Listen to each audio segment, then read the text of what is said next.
I think it sounds okay now.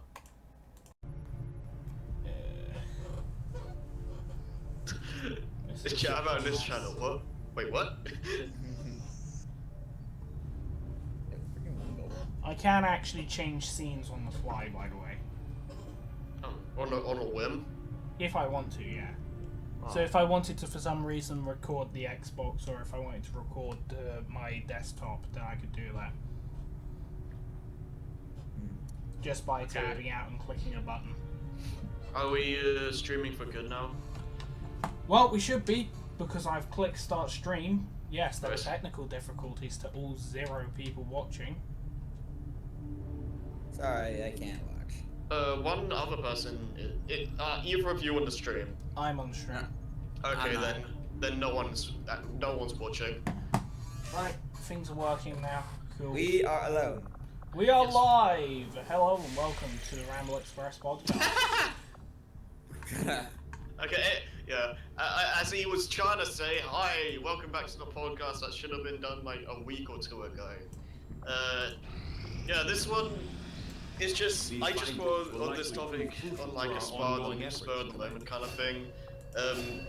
These 2 guys, I think they're just going to be doing top 5 game series in no specific order. Yeah, also, the NX got a leak announcement saying that 17th of March. Yeah, I think we'll just, after the Switch rather has its like little presentation thing in January, that's when I think we should talk about the Switch again. But yeah, this episode we're going to be doing top 5 game franchises.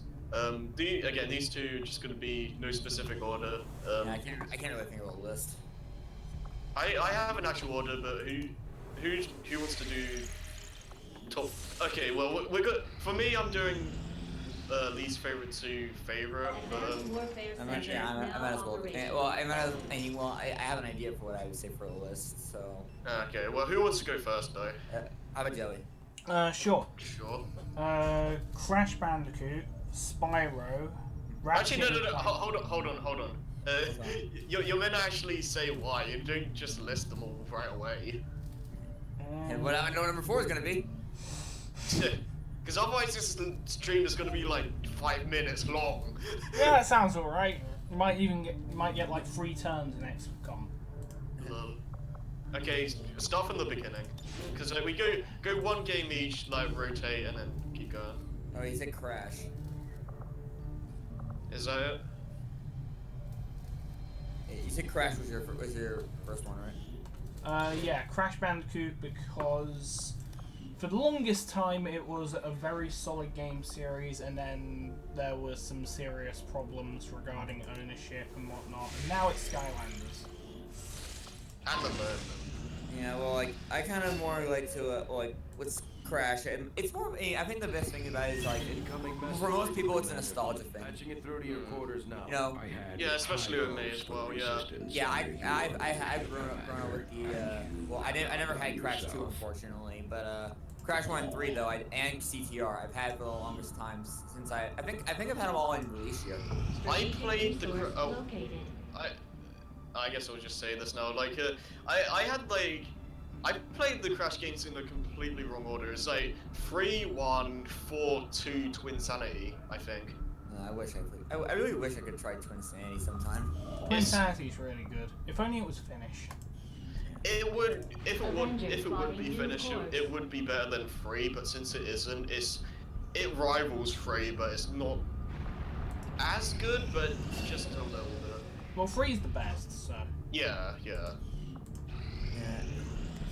You know, like, I had the most fond memories of Crash 3, especially, actually, I would say my favorite of the Crash PS1 games was I think it would actually be CTR, since for the longest time, that's kind of the one thing that me and my brother would play for hours and hours and hours. See, I've only played the demo of CTR, so I don't really have much of an attachment to that one. You really should get the game. I would like to at some point, yes. But like, it's a solid racing game. I've heard so. It's one of Kid Icarus's favorite racing games in general. And I think it really does deserve that. Like it controls good. It feels fair too. The tracks are all memorable, and the soundtrack is original too for the most part. Oh, by the way, people watching this, like we're not counting just the main series. We're counting every game in the. So even Crash Boom Bang, wherever it was. Yeah. Hey, Kay would probably just have a rage. I just remember that video. It was just like, oh, don't even get me started on Crash Bang. And I was like, so I don't know what he said, but it was like it had like fire things on there as well. Quote Johnny. Yeah. Anyways, anything else you want to say about Crash? I've also played like the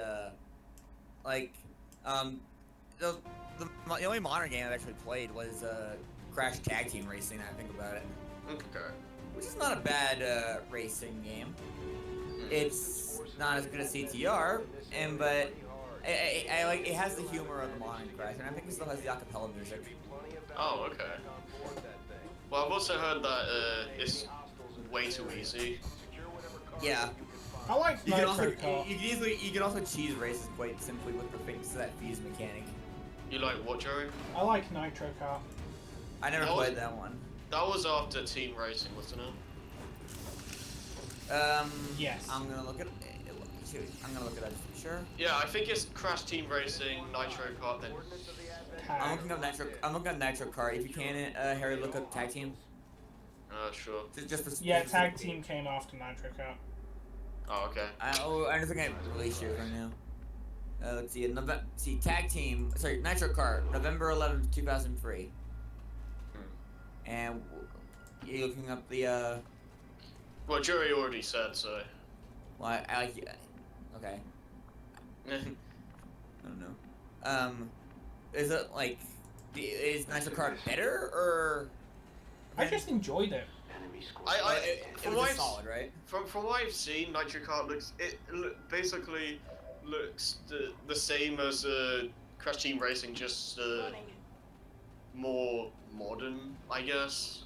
Just updated graphics for What Crash Team Racing would have looked like on a next gen console at the time? Something like that, yeah. Nice. So like on PS2, GameCube is. And we probably fix Aku Aku and Uka Uka's mouth movements in the map. Welcome to the adventure arena. What is up with that, man? I don't know. Yeah, Nitro Kart is still broken in that sense. Wait, the voice acting's still bad in Nitro Kart. Oh my god. Oh, it's hilarious, like seeing the mouse move so weird. I like the one cutscene with like tiny and it's like. I don't know why. Crash. I actually didn't only get to play Crash 2 until about a few years ago. I played it. Yeah, I played it pretty recently as well. Like, probably back in 2013, maybe. I think so for me as well, actually. But I kind of wish I had a disc version just so I can use a goddamn analog stick. Yeah. Ugh. All right then. So, do I say one from you then? If you have more to say. Do you have any more to say, Joey? About Crash? Not really. Yeah. Right, what are you, Harry? Not necessarily. I mean, well, I like Crash. It's in my runner-ups. It's not in my list personally. If we were doing a top 10, it will be number 6. I guess I can say mine then for 5. Yeah, I'll explain why my 5th one beats Crash, but yeah, you can go. For the Smash Bros. Series. Okay. You know, there's not much I need to say about it from that. You know what I mean? Yeah, I mean, Smash Bros. is like the kind of game to play with friends. Yeah, I mean, I didn't know Smash 64 was a thing because I never back then I never saw the commercial on TV. You poor self.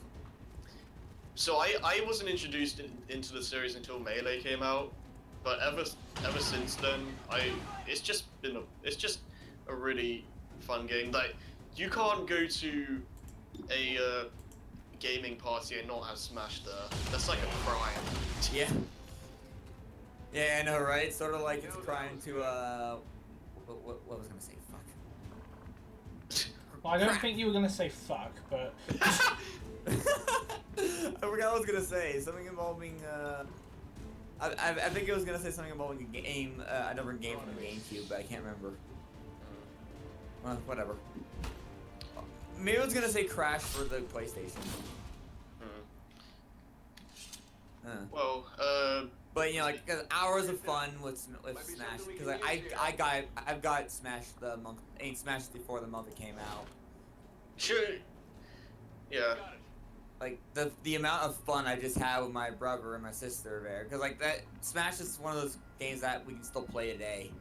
Oh yeah, it's a game that most people can play. Yeah, because like it's just so simple in terms of how what the actual control is and all that. It's easy to pick up.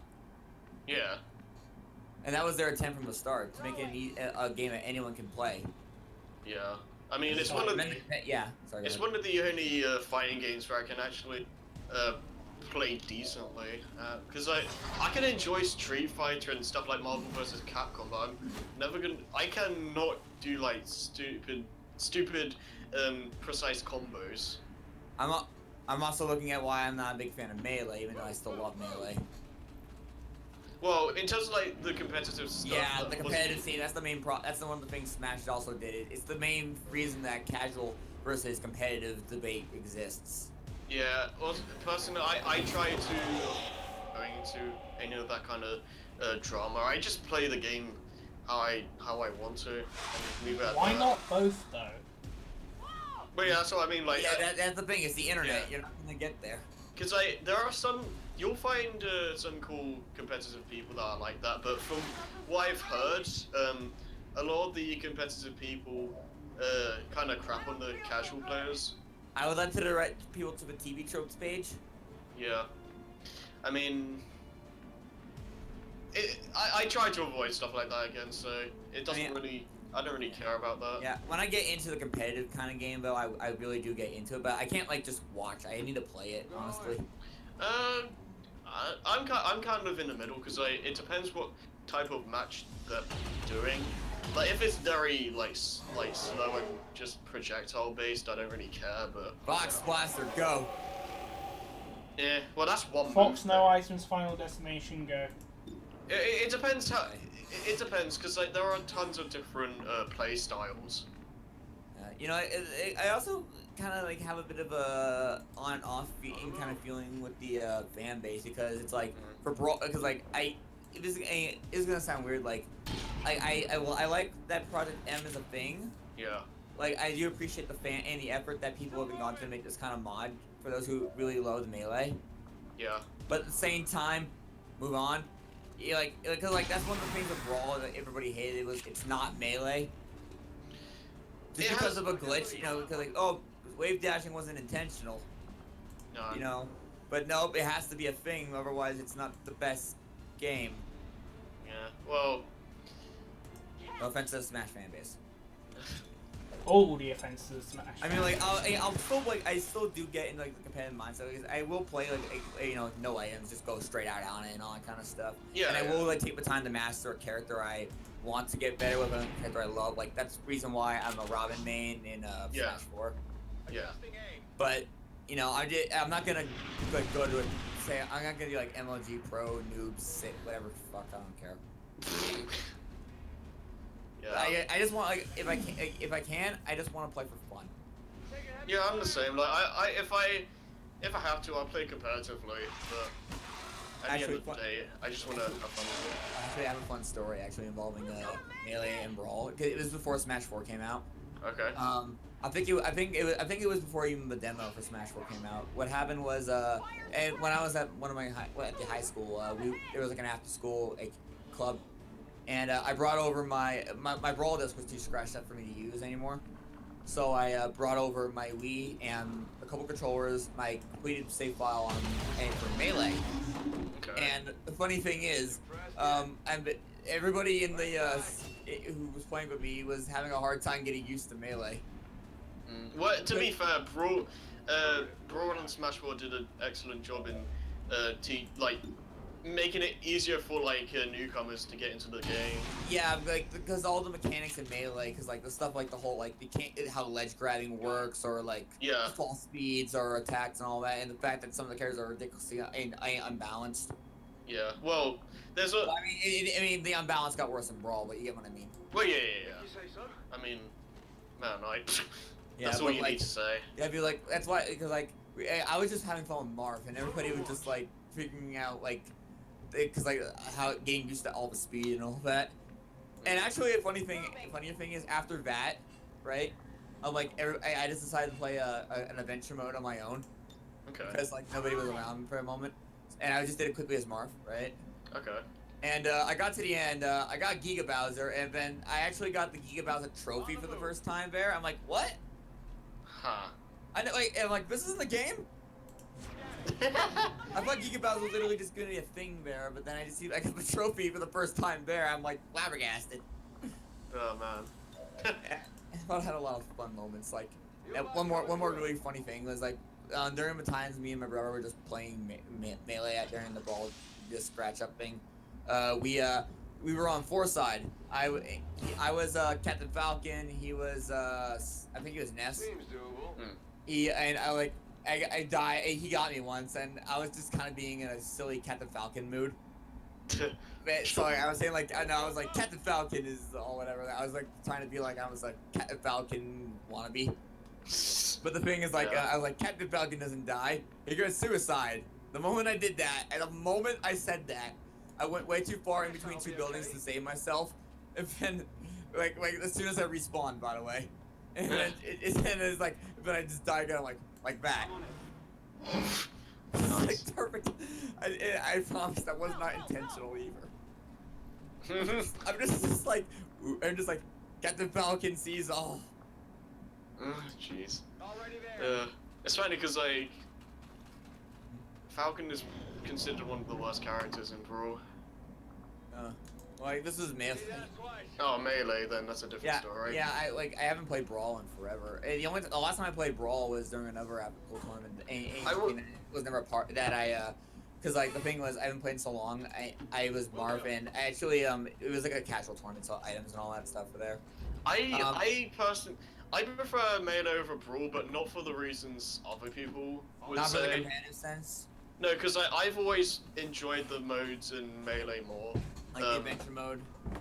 I kind of go back and forth with that because I like the concept for Melee's adventure mode more, but Subspace doesn't make it so you have to do like the same thing like 25 times.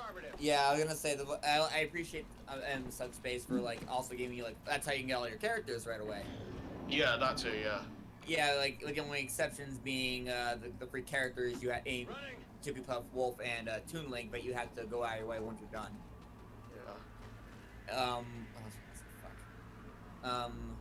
See, I always liked that system in Smash. Location confirmed. But What? That if you wanted to get the characters, you just had to spend a little while in multiplayer, or there were ways of there's getting multiple them. options. There's multiple ways of getting in the characters. I do like that Smash 4 like made it a little bit more simple. Like in Melee and Brawl, like to get all the characters.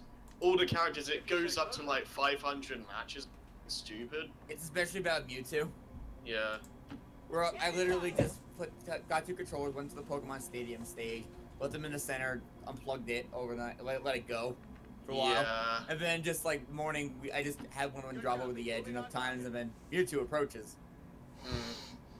Yeah. Like and like from 4 onwards, say 4 and hopefully onwards, they I should have said they just made like the versus match requirement is not as high for any like it was every 10 matches, I believe.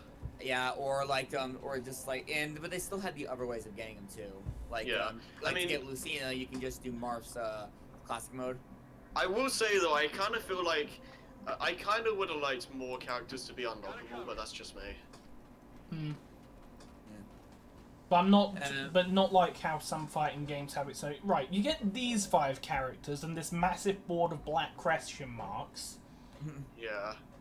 And you've got to divide by 0 to be able to unlock the last one, who is super OP. You know, I find it's funny how Melee does it, where you see question marks there, but like, I think like There's even more spots than those question marks. Yeah, and I think all of those are the clones, but don't quote me on that. It's kind of funny, actually. Yeah. I wonder. And of course, everyone's gonna wonder who's gonna be in the next Smash, but I guess that's something for another day. That's so yeah, but I guess I guess is there anything else with Smash? Well, for me, like well, one of the only things I remember like when Brawl came out was just, I remember playing it with my brother, going to Pokemon Stadium 2. I think he was Lucas, but I don't remember who I was, and that's like one of the only things I remember from that, from when we got Brawl the first time. I think I played Subspace with my brother the first time as well. Yeah, I think the first thing I did was Subspace. You know, and I had my brother with me. That's a lot more fun with 2 people. Yeah. I mean, Subspace does have its issues, but I think it's a decent single-player game. Actually, I think I got Sonic because like I had to take breaks every now and then with Subspace. I think I got Sonic before I even finished Subspace. I wanted to get Sonic as soon as possible because you know me. That would require getting to the end of Subspace. So yeah, I just did 10 classic mode game things. And it was very fitting for me because the last one I did to get Sonic was Mario. And by the way, raise your hand if you were a Sonic main in Brawl. Yep. I was. Like, if I played the game now, probably not. Yeah, like, yeah. I'm a Marth guy now in Brawl. I don't really have a main in Brawl now, so... Oh, I think my top 3 in Brawl were, yeah, Marth, the Ice Climbers, and, Sonic. For me, okay, I'll go, older games, I guess. Well, yeah. 64, I've only played recently, but it will probably be, like, Kirby or something, I guess. I think in 64, my guy was, I think it was, Link. What about you, Joey? Have you played this before? I don't think I have, actually. I think you played Melee that one time. That one time when the controller wasn't working. Yeah! Actually, speaking of 64, you know what one of the most exciting things for me when I first booted up the game was? Like I saw the intro, but at the very end of it, you see those 4 silhouettes of the unlockable characters. Oh yeah. I'm like, yeah, it's just like, there's more? Smash does an excellent job in hyping you up for unlockables. Yeah, they make you excited. Yeah. And especially sad, it makes you smile when you finally see that challenger approaching. Yeah, like that's why I highly disagree with Clement saying like how he thinks that unlockables should be dedicated to like stuff like music, stages and stuff, and not characters. I couldn't disagree more, especially with Smash. Well, because it's not just you get the character, you also you earn them too. And if you don't, even if you lose, you just gotta go do another versus match, and then yeah, you can try again. Yeah, it just feels so good seeing that.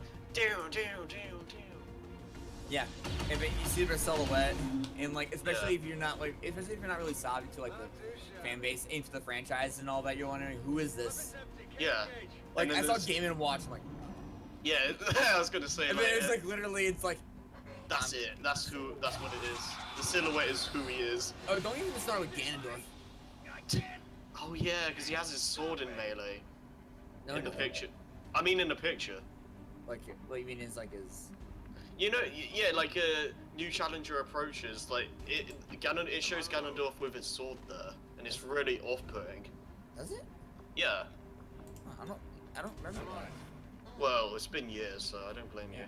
You know, because I don't want to start with my save. Because there's been times like when I was younger, I would actually like refresh my Melee file just to do it again. I've done that a couple times. Because you know, because I just want the excitement of seeing that challenger approaching again. Yeah, and I know, well, I know the Ganondorf thing because I recently watched through a Melee playthrough where the guy is Big Dip on a bus. He was doing the entire game 100%. Oh god. Some of the stuff you have to do, though, dude. Like some of the trophies you can't even get unless you have a save on your memory card. Yeah, if you Like do. Luigi's Mansion, Pikmin, Epic Wave Racer was one of them. I don't think so, because I've got all the trophies and I don't have that yet. Maybe they made so those aren't required. Maybe, I don't know. Because of them bullshit. Or that might, the trophy you're thinking of might be in the game normally. I'm gonna, I'd look it up. I don't know. Like Brawl, I actually got every single challenge except for one. I didn't actually. I love those challenges. Oh yes, actually, I love the challenge board because it gives me more incentive to keep playing. Yeah. I didn't finish that. Like. The only one I didn't get was the last one, which was of course the boss rush on Tense. I did that after like. That was so hard. I could not do it as any. The closest I got was with Charizard. Yeah, well, he's the boss killer. I think I forgot what I think. Oh yeah, it was just Rock Smash spam. Yeah, pretty much. You don't have flare books, let's say. Joey's sad. Rip side B. Huh? What? Rip Charizard /B. Does Charizard still have Rock Smash and Smash? Yes. Yeah. Yeah, he does. What did they change? Neutral B. No. What they changed, they had to give him an extra move. He doesn't. Yeah, change for down B because. Yeah. I think that's what they meant Rock Smash him. Yeah. Side B is flirtless. Yeah. Up B is just. I think it's actually called Fly. I try to actually say the moves based off their actual names. Yeah. Like I say Luigi. Like I say Luigi Cyclone. Yeah. It's like going back to the whole like why I prefer Melee over Brawl because of the modes. Like, even though Brawl technically has more to offer, I feel like Melee just did a better job with the side stuff. Like, it probably has the better adventure mode, but I enjoyed classic mode in Melee because it was quicker and a lot more. Yeah. It felt. Brawl, it was really random. Well, I think it. No, well, I think it's like it feels more scripted in Brawl because like you start with a Zelda character, you go on the to target tests and all that. In Melee, you still have the like you start with a single fight, you do team fights and all that, but there's no break the targets. There's one break the targets and the two other. Then one's the bonus state. Is to get the trophies. Then it's race to the finish. Yeah. Yeah, like it has this. It always does the same like general like stages. Like you always have a team fight at a certain point and stuff like that. But like a giant or a middle fight. Yeah, but the characters are randomized more so than Brawl, I think. So it's a lot more fun to replay classic. Okay, it's unpredictable. Yeah, and what was it? The other moves like event matches I've always preferred in Melee because I feel like they put more thought into those, and they get more challenging. Because the ones in Brawl don't really I didn't really care for them that much. Like they got interesting like really late on, but by that point it's kind of pointless. I think Melee's modes in terms of including any unlockable ways to do it is actually a lot more memorable because the way I remember getting Luigi, because like that it was adventure mode during the at the end of the first stage with the second on the timer reading 2, and then Mario it'll show a cutscene, and then Mario would place and it looked like Mario trying to get in there, but Luigi just bounces on his head with a footstool jump. And then, oh yeah. Yeah, I got that. I'm like, what? Yeah, those cutscenes were pretty cool in here. Yeah, then like there was Giant Kirby. Oh yeah, I never knew how to make that actually happen for the longest time. Me either. It was just beat it fast enough. I think it was. It was beat it in under 30 seconds, maybe. I think. Yeah, there was also making Giga Bowser show up. Just that.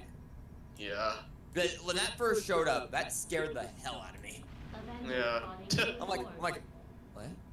I don't remember my first encounter with him, but yeah. Because that was like when that showed up, you're like, what the? Yeah. And like he just kicks your ass. Unless you're Jigglypuff. And you kick his ass. It's funny because yeah, I always used Jigglypuff on the final event. Kind of interesting how Jigglypuff's actually like gotten a lot more like fun as the years go by. Depends. Well, when you're younger, you're not as experimentative, I think. Oh, okay. Well, yeah. I thought you meant like as the games go on. Well, because like, I love playing as Jigglypuff in Smash 4, even if I'm not the best of her. Well, you say that like Jigglypuff got worse as the games went on. Well, yeah. Well, actually, wasn't she like top tier in Melee or something recently? Yeah. I don't really know about Brawl, but I heard she wasn't very good there. Smash 4, she's considered one of the worst. I think she's. Yeah, it's weird. She's fun. She's a lot of fun. She's a lot of fun. The main thing is the fact that it's a lot harder to make combos happen. Yeah. Well, her hitboxes are so long. I'm looking at her pound attack especially. Yeah, I suppose. You know, her side B just like, yeah. And then suddenly it's like, I'm running into a fist. Ah! It doesn't really do much though, unless you're breaking a shield. Breaking a shield. Oh, I also love when I discovered the funny thing with Jigglypuff's shield break. Yeah. Like, cause she's a little balloon, so what did you? You literally fly up to the ceiling. Yeah, I did that actually once in the Pokemon Stadium stage in Melee, or Brawl, sorry. And no, Spear Pillar. I did that in the underside. I had the shield break, and then Jigglypuff was just hugging the ceiling, spinning out for a good 20 seconds. Nice. I did it again in Temple in 4. But yeah, what is it? Predator Targets is pretty. That's obviously better in Melee. They completely dropped it. Smash 4 though. Like they changed it to that. They changed it to that Angry Birds thing, which is fun in its own way, but it's something I don't do. It's no replacement for Predator Targets. Yeah. That reminds. I really wish they brought back stuff like board the platforms. Yeah, like one thing I want to see in Smash NX, like if they make it just a Wii U port, I'd keep the classic mode how it is already in the game, but just add in those little mini games because I do personally like some of the random events that can happen and the fact that you can choose your battle, but the whole like the little mini game stuff was something that made me really enjoy playing classic mode in Melee because it breaks up the fight rate from it and gives you something else to do. Yeah. So we're still going on Smash. I just realized that. There's a lot to talk about. Yeah, it's that big. It's one of the most memorable games ever. Yeah, I mean, I don't really know how they can really go up from Smash 4 because you have a roster with like 58 or so characters, counting all 3 Mii styles. Like, if you start from scratch, where can you really go but down? Yeah. Like some people think they should. Huh? What? Sideways. Shut Up up. and down all around. No, like some people I watched some Game Explain discussions, and some of the guys there think they should just make it a platform or something. Like they just really keep on adding more DLC to Smash 4 and just keep having that train go instead of making a full Smash 5. Because Sakurai he keeps saying like he's this is the last game, but I think at this point he's literally he can't. He's like really. I think he's like he can't stop. He's kind of not allowed to. Well, that's why I think that it might just be better to just keep adding DLC to Smash 4 instead of making a new game because it'll be a lot easier for him instead of like making everything from scratch, making like 30 new stages or whatever and all this other stuff. But I guess at the same vein though, like DLC, right? It's like one at a time for more money. Yeah, that's true, but still, I mean, I think it's more likely than getting a Smash 5 in the Steam. Well, like if they put Switch, they made like a complete edition basically, with all characters and all that. Like, yeah. Then maybe add a couple more little stuff. Maybe in time we'll get. Incentive. Yeah, maybe in time we'll get a Subspace sequel. Maybe we'll get Snake and the other guys back. Well, we know. Well, Sakurai said why he won't do some story mode again, right? Yeah, I know, but like in time, like I don't know, maybe. And because I like Subspace. It's not something I really would replay, but I liked it. It can be improved though, and I'd like to see how they improve upon it. It was unique. I liked watching the cutscenes and all that. Yeah, I mean, there's a whole Sakurai reason for the cutscenes and all that being leaked online, but YouTube's the reason why they stopped. That's also, but there's also the fact that for my money, that shouldn't have been like the only reason. Like they probably just didn't have like a story plan for Smash 4 because like it was, well, Smash 4 as you know is more. It was definitely the most balanced in this series, so the focus was on the actual like fighting.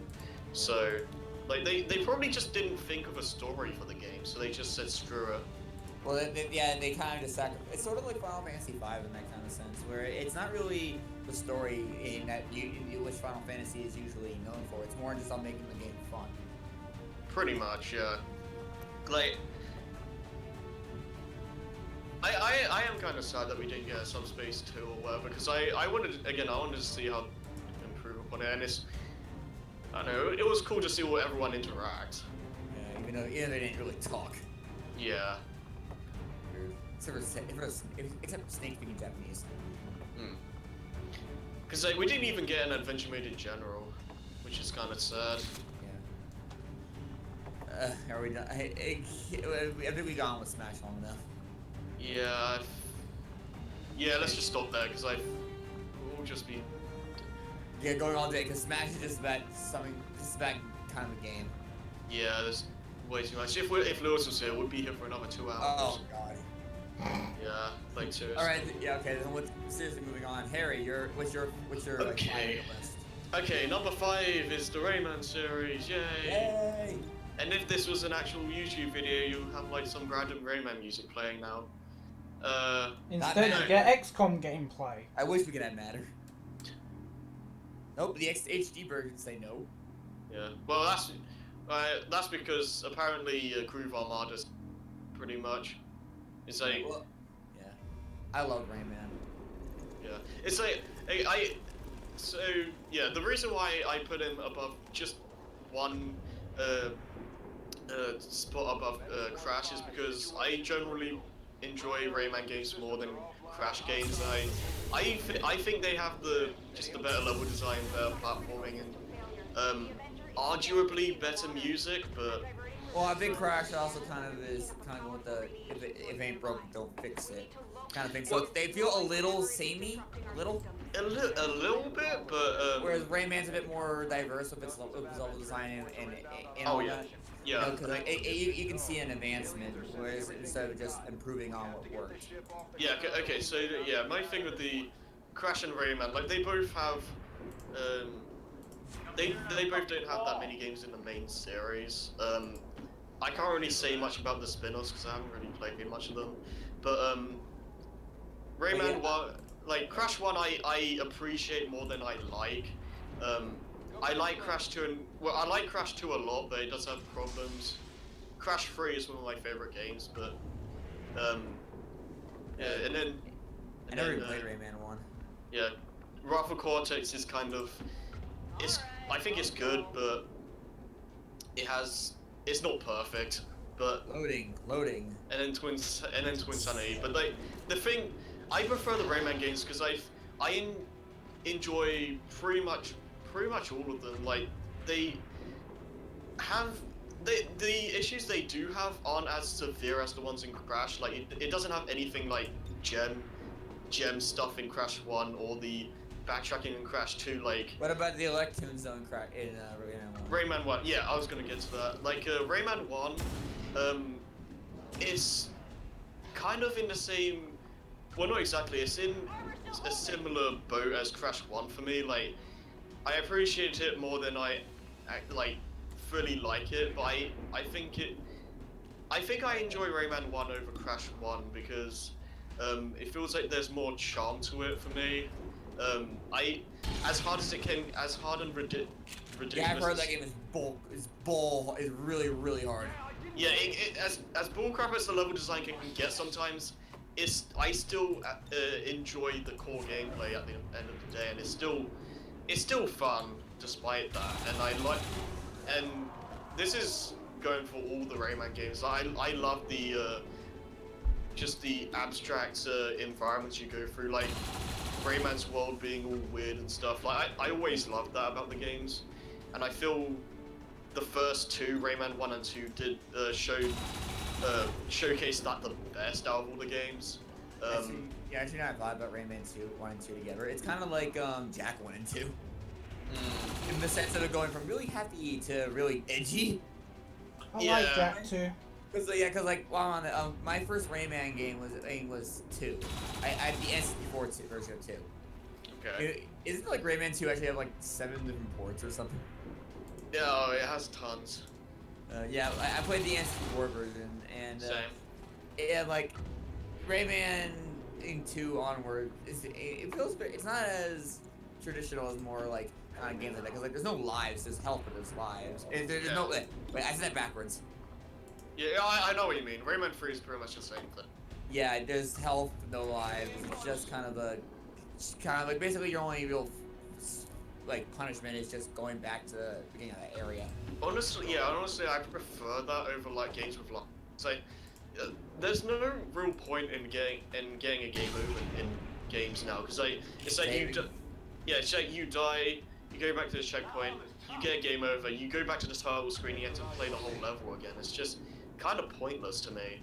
Does Rayman 1 do that? Okay, so it's funny you mentioned that, because my main problem with Rayman 1 is that it doesn't give you enough lives, and it's really hard to get some of them, because like you know how some games have it so to get a life you keep losing lives to get one or something? Kinda. Yeah, like that happens a lot in Rayman 1, and you only have 5 continues without cheat codes and stuff. So if you once you lose all your continues, you go back to when you were at your last continue, when you last saved basically, and if you want to get all your continues back, you have to restart the entire game again. Well, how many continues do you get from your save? When you go back to your save. Yeah. It does that. No, I think if you go back to your save, it's just on your last continue again. Oh my god. So what I do and a lot of other people seem to do now, just do the 99 life. It will make it so you don't have to. It's basically a time saver more or less. You're still playing the game legitimately. Did you say 99 like cheat code? 99 lives cheat code, and you can do it as many times as you want. Oh. So if you wanna actually Win. Actually win, just do that. And there's also the How whole. long is the game? If you just counting electrons because they're mandatory. It's not too long, but it depends on your skill level, I guess. Because like the levels, like just getting to Mr. Dark or whatever doesn't take too long. But getting all the electrons is kind of I don't know. It depends. Is it sort of like it feels like you're gonna? Can you like? Is it like lose a life kind of get to them kind of situations? What you mean? Well, like you save them, but you're gonna die. You do it. Not really. Usually when you find them, they're in safe spots. Okay then. But one of my two other issues besides the how the lives work is that I don't like the fact that you have to get all the electrons to beat the game, because You get all of them. you have to get all of them, otherwise you So can't. like if you go through a level and it's just one, you might as well just restart. Well, here's the thing though, it's physically impossible to get all the cages on one run through the game, because you have to like Origins, you get more powers. Well, Rayman 2 and all that as well. So you have to revisit levels. Yeah, and I think they only when you revisit levels, it only makes you go to areas where cages are, so you don't have to do the whole level, all the levels entirely again. That's But- forgiving. Yeah, but it's just annoying to me because I feel like the cages should have just been there for extras because they literally gives you nothing else besides the final level. Oh yeah, I think in Category's video, I think he said like even in the PAL version, you can't even just use a level select code or whatever to get to the final fight. I don't know. I hope there is a code because I'm doing a playthrough of Electoons again. Joey, have you played Rayman 1? Yes, long time ago. I love the cartoony art style of it. Oh yeah, Like, again, I so love long the- ago, I don't even remember. That's how. And I long heard ago. this, and according to Category, the soundtrack is phenomenal. Oh yes, like there are so many different like kind of things like ambience, just being peaceful and just catchy and tension and stuff like that. It just works really well with what's going on. I never heard any of the soundtrack myself, but I did hear one particular jingle I love is the level clear one, the Ah. dun dun dun dun dun dun. Ding. Ding. Yeah, I love that. I just thought you finish it. Yeah. Mm. Right, but yeah, Rayman 2 came in the direction of the plot really took a different direction. Mm. You know, I just Well, went from happy to that start with the slaves and the pirates. Yeah, well, Well, Rayman 1 wasn't exactly sunshine and rainbows. That game was edgy as fuck. Evil Mr. Dark. yeah, I guess so. Because like both Rayman 1 and pretty dark in what's going on, but like both games have really cheery levels for the most part. They kind of have a mood whiplash to make you smile. Yeah, it's basically opposite Shadow the Hedgehog, I guess, for lack of a comparison. It's opposite Shadow the Hedgehog, but with just the same amount of edge. But done well, I guess. Kinda, because like the thing is though, like that the how you're saying the game's difficult. I love hard games because I play Atlas games, so. But if like that kind of level of difficulty sounds like something like Atlas would do. I mean, like Rayman 1, as hard as it is, I enjoy playing it compared to stuff like Lost Levels, Zelda 2, and all that, because it does, for the most part, it does feel like your mistakes are your fault. So, I mean, You're gonna struggle without that live sheet. yeah, exactly, and I If you enjoy appreciate. the game once you cheat. Yeah, and I feel like I do like Rayman 2 and 3 a lot, but I kind of would have liked a little bit more challenge because they did go way back on the challenge in those. Yeah, those games are really easy. Yeah. What was I gonna say? Well, I started with Rayman 2, and like even though I played a couple more Rayman games after that, I still have the most memories of 2. I Like, have the most memories of 3, but I'll get to that when Yeah. we get to it. Yeah, I haven't Rayman 2, like, the memory that sticks to me the most is when I went to the Cave of Bad Dreams. Oh yeah. That was kind of, when I was really, really young. When I got there, I was scared just of entering it. Or, cause like, I got there, and funny thing, I got there my first time, I immediately turned around and took back into the portal. See, the level itself, it wasn't. When I almost crapped myself. Like that just killed it. It's just like, it's like, oh. So, the way you see the teeth like drool and stuff. Yeah, especially around the ending of it. Mm. The only The boss- thing that scares me is chrysalids. Mm. Crystal, what? I think XCOM. you've said something about this before. Chrysalids. I've watched a stream, I've just had to fight some of them. Note Oh, how XCOM. fast I change my target priority to kill Oh, them oh, with fire. Hmm. Wait, I think you told me about the crystals and the real bitches in the next one. Yeah, I think I remember this as well. But Amazing what kind of stuff can scare you, actually. yeah, I think of Rayman 2 for me. Like, I've only played it fully once. Yeah. And Mostly because that final boss is, ugh. well, not That just boss that. is hard. Well, the only time I played the game is blind LP, and I haven't played it again since. I don't play it as often as I will free, but my god. Hey, but one of the main turnoffs to me, honestly, is that final boss. I just can't finish the game. That is way too hard. For the wrong reasons. Yeah, the first part of the fight is he'll probably hit you a couple times, but it's not that hard. Yeah. But then when you get to the rocket. Yeah. What?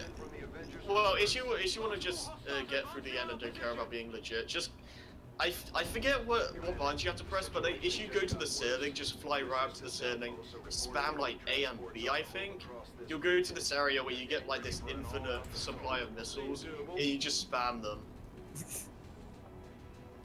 Oh man, that's the real power of the masks. When I do the game for C's Brain, I'll give it the first time. I'll give it an actual like fair shot, but if I die at some point, I'll just. You die too many times, you're just gonna cheat. Pretty much. Don't blame you. But yeah.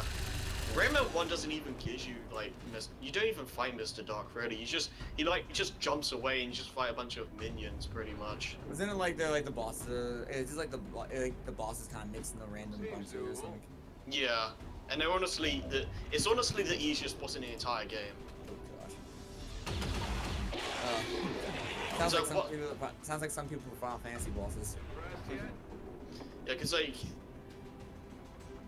I don't know, like the one that everyone seems to talk about is the washing machine girl thing. That boss just sucks. Context. It's Isn't she an opera singer? something like that. It's just like some of the moves are like almost. It's not always clear when you can hit her, and it just takes forever. So like, you can get to a point where you're trying to learn how to avoid an attack, and it's like 4 minutes into the fight, and then you die, and you have to do the entire thing just to try that part again. It's one of those kinds of fights. Joey, what about your memories of Rayman 2? I never played Rayman 2. Oh. Probably. You played Rayman, Rayman DS. DS is shit. Yeah, you didn't have a good experience with Rayman 2. Well, what's the exact problem with the DS version? It's shit. I'm gonna assume audio quality and models. No, It's just the entire. Well, yeah, the audio quality and models. For some reason, they thought it'd be a good idea to jack up every enemy's health to about 30. Yeah, it's like a half-rendered port of the N64 version, from what I've seen. I know like the other reports have like stuff like the like actual talking with in the cutscenes, but I just like the charm. The gibberish has a bit more charm. It's funny, yeah, it's funny you mentioned that because like the PS1 version has a lot of cut content, but they have voice acting. It's like that's not a good Trade-off. Trade-off. And they have like a beta version of the original Rayman 2, which is nice, but I don't think that's good enough. Like I'd rather have like the full game. Because like Rayman 2 was originally going to be 2D as well as the first game, but when they saw like, I think it's like they saw a demo of Crash 1, imagined how vast a game in 3D could be, so then they started reworking the game as a 3D platformer. Alright, and now let's go on to the one we really want to talk about, Rayman 3. Well, I didn't talk that much about Rayman 2. I'm sorry. Well, the one thing I really like about it, as well as the third game, is that they constantly shove the main villain down your throat, so it makes that final confrontation that much more impactful for me. You know, And that's Yeah, I remember like Razorbeard and two like eating that one lum Yeah, and all that. And, like And it visibly changes the counter yeah. And in the PS1 version, it's changed to a red lump. for some reason. Well, yeah, there are only 800 lumps in the PS1. I think it's 1,000 in that kind of that one, including that one that Razorbeard eats. Yeah, you can. And then there's a secret fabled lump. Oh, Yeah, didn't you know about the 1,000 lump you can find? I guess not. Yeah, it's very well hidden. Like, you have to fly around a wall, and like, you kind of go to the edge of it, and then you find an opening, and then What level is this? it's near the end. I forget what it's called though. And I would say like Rayman, when it comes to pure platforming and stuff, I'd probably say Rayman 2 does the better job compared to 3, but I enjoy 3 more for other reasons I'll talk about. Yeah. All right, so are we done talking about 2, or do you have more?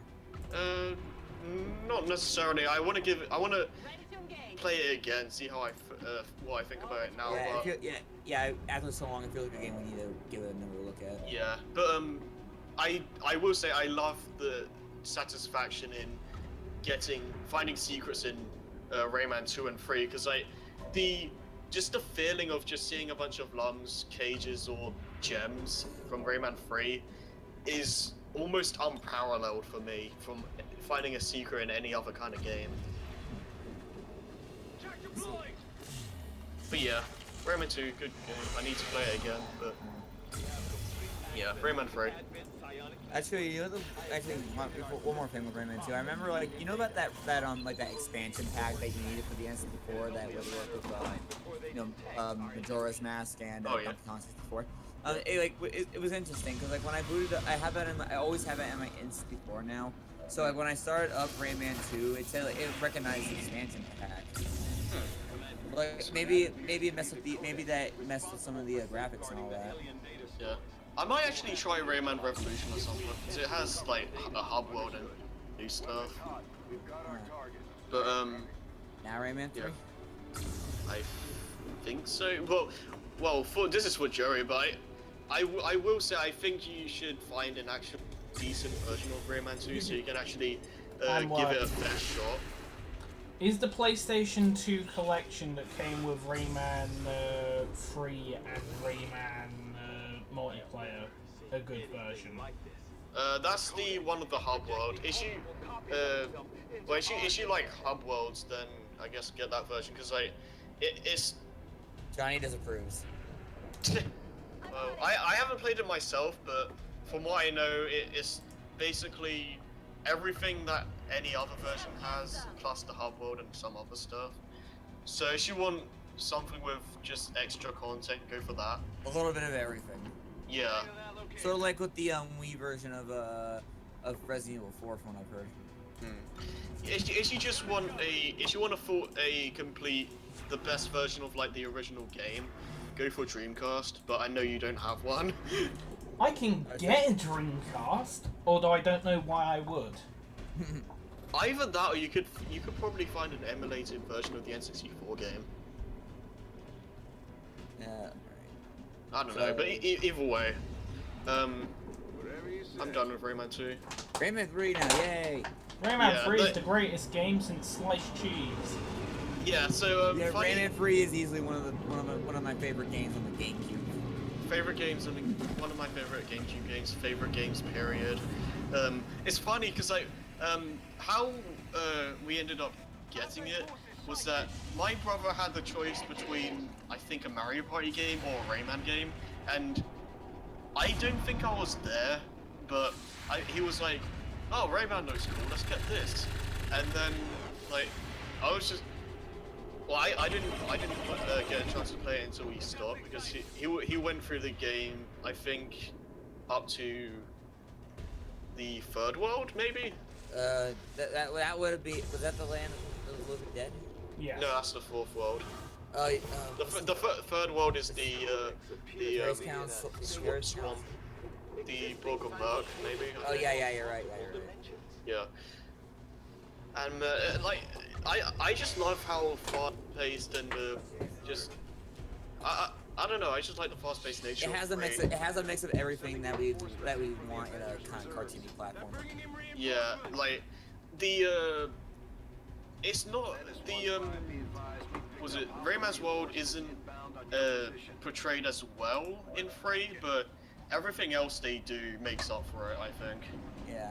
Like when I start up the game, and because I have the GameCube version, the first thing I hear is that song, Matter. Yes, yes. I love that intro. That is one of the best intros in video games ever. I listen to it every day. Rayman has a lot of like official, like real songs for their intros or like their commercials and all that. Because I remember this one song, Rayman Legends, had like this. It was like I'm alive, I'm alive. Forget what it was. Well, Legends had a bunch of the music levels. Yeah, I love those too, but like Rayman 3 is like that intro got me so pumped. Like the first time I booted up Melee. Yeah, it's the same kind of feeling. Yeah, just like you hear that guitar start and the bass guitar started off. I forget how it. Yeah, and you see Rayman standing on the top of that one part of the desert of Kanaran. Yeah, and it's like he scratches his head. He jumps off. It's like, oh, I have to do all that platforming again. But so we see the lyrics start a bit, and then you get the combat fatigues, and then the rock goes in. Oh, hello. Oh, Nick. He's in the chat. Oh. he's in our Discord chat. He saw me post that picture of Ryoba. But yeah. Yeah, I see that intro. I see all what's going on. I'm like, yeah, I want to play this. Like, that's intros are like probably the best thing to make people hype for a game. First impressions. Yeah, like it's like you pick up a random game. Oh, this looks interesting, and like seeing a cool intro sequence like that is like the perfect way to get people excited to play the game, I think. Yeah. It's kind of fun. The game's a lot sillier than that intro would say. Yeah. Because like Rayman 3 is kind of has a serious story, but it's like played like it's played out like a harmless Saturday morning way. Yeah, you're right. Because it's a flat out bookends too. You know, they just start right, they just end right where they began. Guess we get a full night's sleep after all. Yeah. Yeah. Yeah, like that. And then, like, once I actually, then we see the first intro cutscene. We see like what's the dark thing going on. We see like Andre and the hoodlums grab that fur, turn into the what are they called again? Hoodlums. Those specific kind of hoodlums are called something like when they're like big in the costumes. Yeah. Well, either way, the combat hoodlums. fatigues. Like, and I love that. I love the name because like hoodlums. Like it just works so well. Yeah, it kind of aggravated me actually when I went to Rayman Origins because like when it's pronounced permanently looms. I always called them lums. Yeah, I always call them lums too, but after like even though like the manuals and all that say it's whatever it's pronounced looms, I just can't go back to that. I have to say lums. They say that in Rayman 2 and 3, actually. Well, I haven't seen the voice acting cutscenes in 2, so I don't know, but I think 3 calls them lums. Yeah, they said, yeah, I think so. Yeah, he's like, a black lum turns to hoodlums. The world's in great danger. Oh, here we go. They're the Globots who took off with your hands. Yeah, and then Rayman only really talks in that first world. Yeah, he only talks there, and then like and then combat fatigues, and then like when he thinks Globots. Well, he talks in the CG cutscene when they got to the mirror. Oh, the greatest lie of video game history. See you in Rayman 4. Yeah. I love it. Yeah, and then like Nitro adds a video. It's like, how dare you tease me like that? Banjo looks at Banjo Tooie. Pretty much, it's the same basic idea. Yeah. But yeah, like the game starts off, we're just flying off we're getting shot at and all that. Then we actually get to the ground. And we can see the humor already starting. Yeah. And I still think Rayman 3 does have decent platforming. It's not as pronounced as 2, but it's still there. and for what it's worth, it's decently done. Yeah, I think 3 is a little easier than 2. Hmm. Well, it's mainly, I guess, more with the times. Yeah, it's like Yeah, because like playing Rayman 2 with the N64 controller and all of that. I do love the incentive to find secrets. You don't find yellow lumps in this game, so they have to think of something new, and just like the whole score system was just a genius idea, in my opinion. Yeah, it's very arcadey. It just wants you to keep a combo going. Yeah, like there's not as much to do after you beat the game in terms of like just the main game, not counting mini games and stuff. But I don't know, it just feels so good to find those secrets and just be rewarded those mini games. Yeah, Rayman 3 is just kind of a game you can just pick up and have fun, and then and just smile. Pretty much, it's really easy to pick up. Yeah, and like I mean, it doesn't weigh much. da da da da da da. And we'll be here all week. Yeah, maybe. Unfortunately. Well, I get paid at the end of the week, so it's all good. I would talk about my job, but I don't want to because I hated it yesterday. I hope my people at work listen to this. How dare you? Yeah. Yeah. But Anyways. like Murphy talking to the manual. Yeah. And then the text box talks back. I love that. Wowie. Now that's what I call it. Yeah, you better stop and just go to the Spider-Man 2 audition or something. Yeah.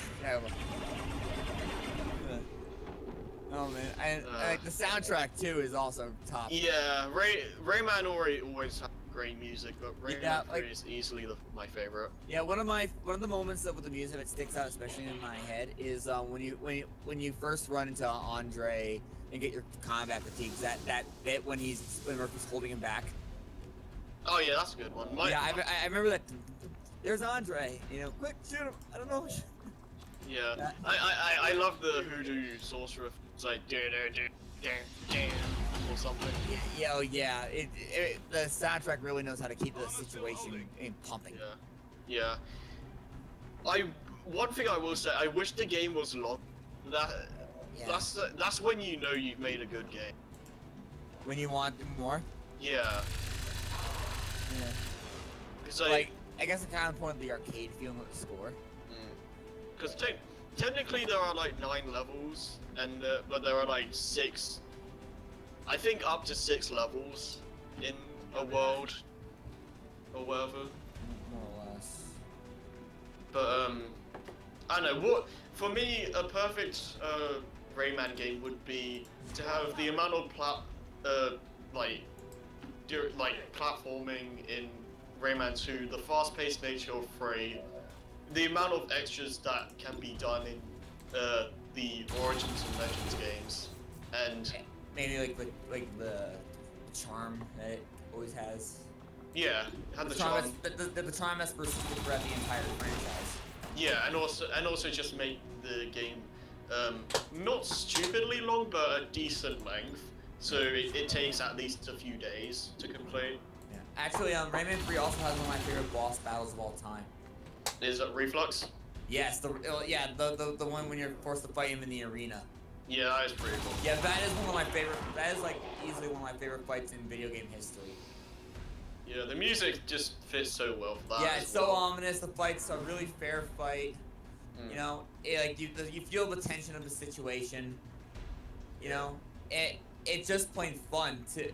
I'm sure your friend will shine in the arena when Reflux is burning his corpse. Yes, I love the writing. Looks like the Avenger. Like the Kanaran it really stick out. Every time they scream, I swear they're shouting Mario. Oh, Mario! I don't know why. Tear off his flesh. Yeah, that always. Does Rayman even have any flesh? Uh-huh. Well, probably. Eating the nose, I guess. Yeah. I mean, he can eat, What's under but the- then where he- does it go? Yeah, I bet That's his good. hands are even just gloves. It's funny you mention that because I literally was thinking about like wondering this like a couple days ago. What? Does he have flesh? No, like where would food go if he eats? I don't know. What about like? Well, I remember he's eating and beating at Rayman Origins. Yeah. Almost had a skull. Yeah, Rayman 3 is just so much character. It's just so fun. What else? Oh yeah, I love the doctors doing all. Yeah. And like, again, every game, even Rayman 1, I've enjoyed games in the series, including Rayman Raving Rabbids 1 and 2. Like, Yeah. it's definitely my least favorite by far, but like, even those games, They still have the charm, they have their own kind of charm, I guess. but it still has a Rayman charm. Well, the first game a little bit. The second game was kind of its own thing. Yeah. Well, I've never seen the second one, but like I like playing Raving Rabbids 1. Yeah, Raven Rabbids 1 was set in the Rayman world. 2 was like the real world, which kind of felt weird, but Yeah, I remember like Rayman 1, just those little mini games and all that were just very Rayman. yeah, right. The Wii version also, I think, was a pretty good demonstration of like the Wii motion controls and all that. Yeah, but that's one thing another reason why I put Rayman above Crash is that every game in the series I've enjoyed to some extent, whether it be like Raving Rabbids or maybe the Arena. I haven't played those, but the ones I've played, it's either been like good enough to have fun or one of my favorite games. So Yeah, oh yeah, Joey hasn't talked at all about it. yeah, you've been silent for quite a while. It's like he's become Ryan from Brain Scratch. I'm trying to entertain people with videos. Yeah. Well, what else with Rayman 3? I mean, I've already said about the bad guy thing. Secrets. Yeah. It's just a fun adventure, pretty much. Yeah, and it just flows really well. Although I don't know why they keep just- showing you the Iron Knuckle aim animation. The only thing I would have liked would be like more, something more to do in the main game up, because like cages are really easy to fight for the most part, and like after you beat Reflux at the end of the game, you don't really have much to do. Not even Rayman and Goldbox. Yeah, like that's one thing I'll give 2 over 3 is that getting all the lungs gives you more of an incentive to keep playing. But yeah. Okay now. Hey, does Joey want to say anything? About? Rayman 3. It's a good game, we'll play again. That it? Yeah, pretty much. I don't have much to say at the moment. Yeah. Fair enough. Rayman's had a lot of spin-offs that when we brought it up, You guys can talk about some of the spin-offs since you've played those more than me. yeah, I played because I just Rush and Rayman Arena, which Also, I love how we're only on the 5th game. we're still on the 5th game on our list. Yeah, it's Yeah, but let's just keep. Let's just quickly go through Rayman Arena and other spin-offs you've played in the Rayman games. I played Raving Rabbids. I played in Arena. I played Rush on the PlayStation, which is kind of basically beta Arena. Yeah, I'm not counting Rabbids Go Home because that's not Rayman's not even in that game. Actually, didn't the Rabbids have the cartoon?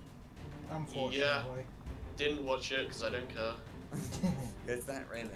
I don't care about the Rabbids as actual characters. Oh, but actually, I do remember something now. It kind of goes into Rayman 3, and with Raving Rabbids is like with the Hit Rayman stuff.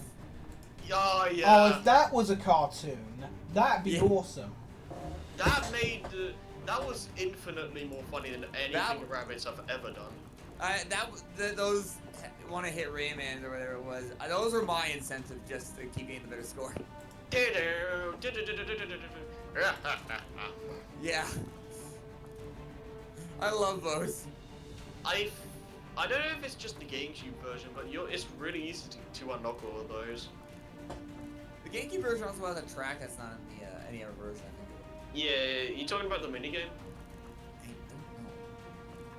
I don't know. Well, No, the track is in music. oh. There's one track. I think it's during the fight with the cauldron woman. The Begoniacs, or however you say that. Yeah, I know what you mean. Yeah, I know. Yeah, that theme's. I think the theme's different. In every other version. I don't know why. No, I think it's just different on the PS2. I could be wrong though. Spin-offs were okay. Well, I enjoyed Raven Rapids 1 and 2 decently enough. Yeah. They were harmless minigame collections. TV Party never played. Right. So I kind after 2, I was kind of done with Rayman, like those kinds of games. Yeah.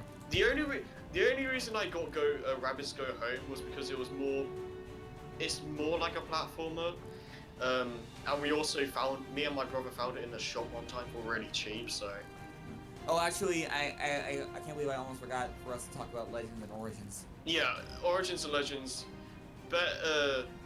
some of the best 2D platformers I've ever played, especially Legends. I wish I played. I still haven't played Legends. It's one of the best, it's probably one of the best games you can find on the Wii U. Well, I played Origins, so I have the Wii. I played the Wii version, anyways. Yeah, I know it's not as pretty as an HD version, but I like it. I have the Wii version as well, so I mean, Legends is pretty much, it plays like Origins, but I don't know, it feels a little better, like just a little bit more polished. Like every level. So I was gonna say, is it more in the level design? Is it more so in the level design? No, I just mean in terms of how it controls, because like you go back to these Origins levels, and it just kind of feels a little bit better. Well, are there Origins levels in? Yeah, I think the reason was because like the Ubisoft would like make it multi-platform, and they pretty much had the game finished, so they just ported over some Origins levels because they had nothing better. They had nothing better to do. And you're not forced. Okay. Yeah, pretty much. You're not forced to play them, so.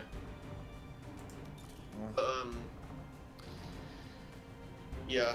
Or did they grab the levels from Origins? Pretty much.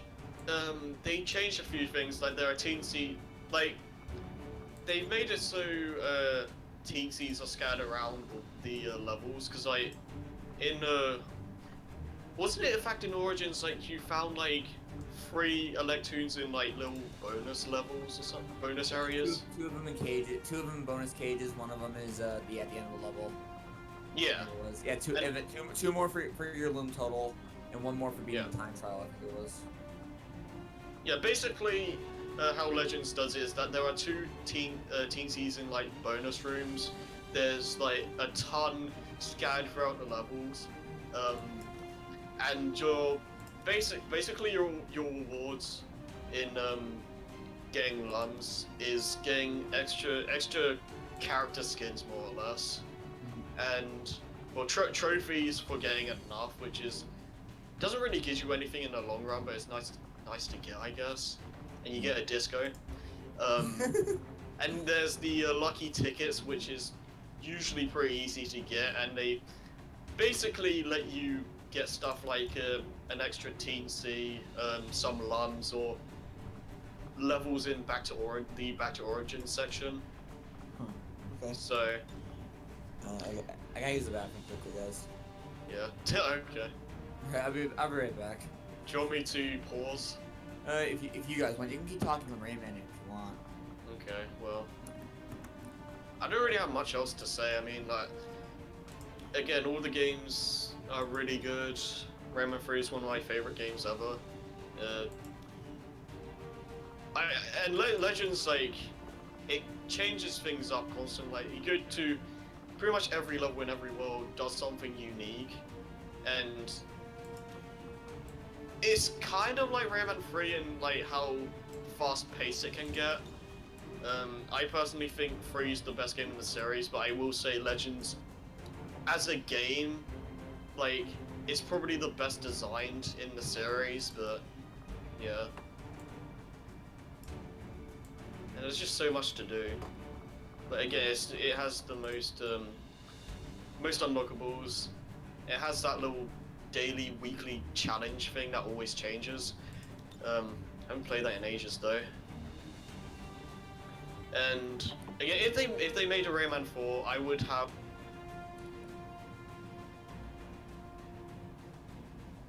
And that's it. Hi. But you know, actually, like, something I want I think one more thing about Rayman 3. I just remembered about the HD versions. Okay.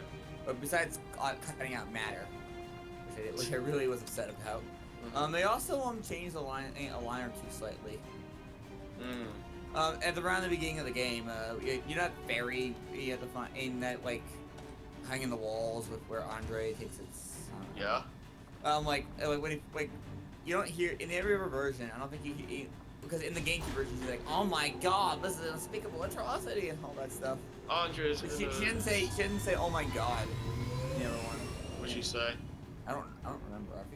I think just skip a line actually. Just oh my. No, it's not as bad as like this one song on the radio. Where I think it was called like Sweet Home Alabama, also in the long whatever it is by Kid Rock. Because like on some radio versions, because like there's a song, one of the lines of the song is it was like we trying different things, and we were smoking funny things and all that stuff. And but in some radio versions, it's we were trying different things. Thinking about that. They flat out cut out that entire line of the song. They didn't even crop the audio, so it's like. Well, there's still music. It's just no audio. In terms of the no singing. Wow. Wow. That's sad. That reminds me. There was another song. I remember, like there's a song called by someone called CeeLo Green, and the actual song like it's called "Fuck You." Oh yeah, I was about to bring that up. Yeah, in radio version. He actually re-recorded a radio version, which was "Forget You."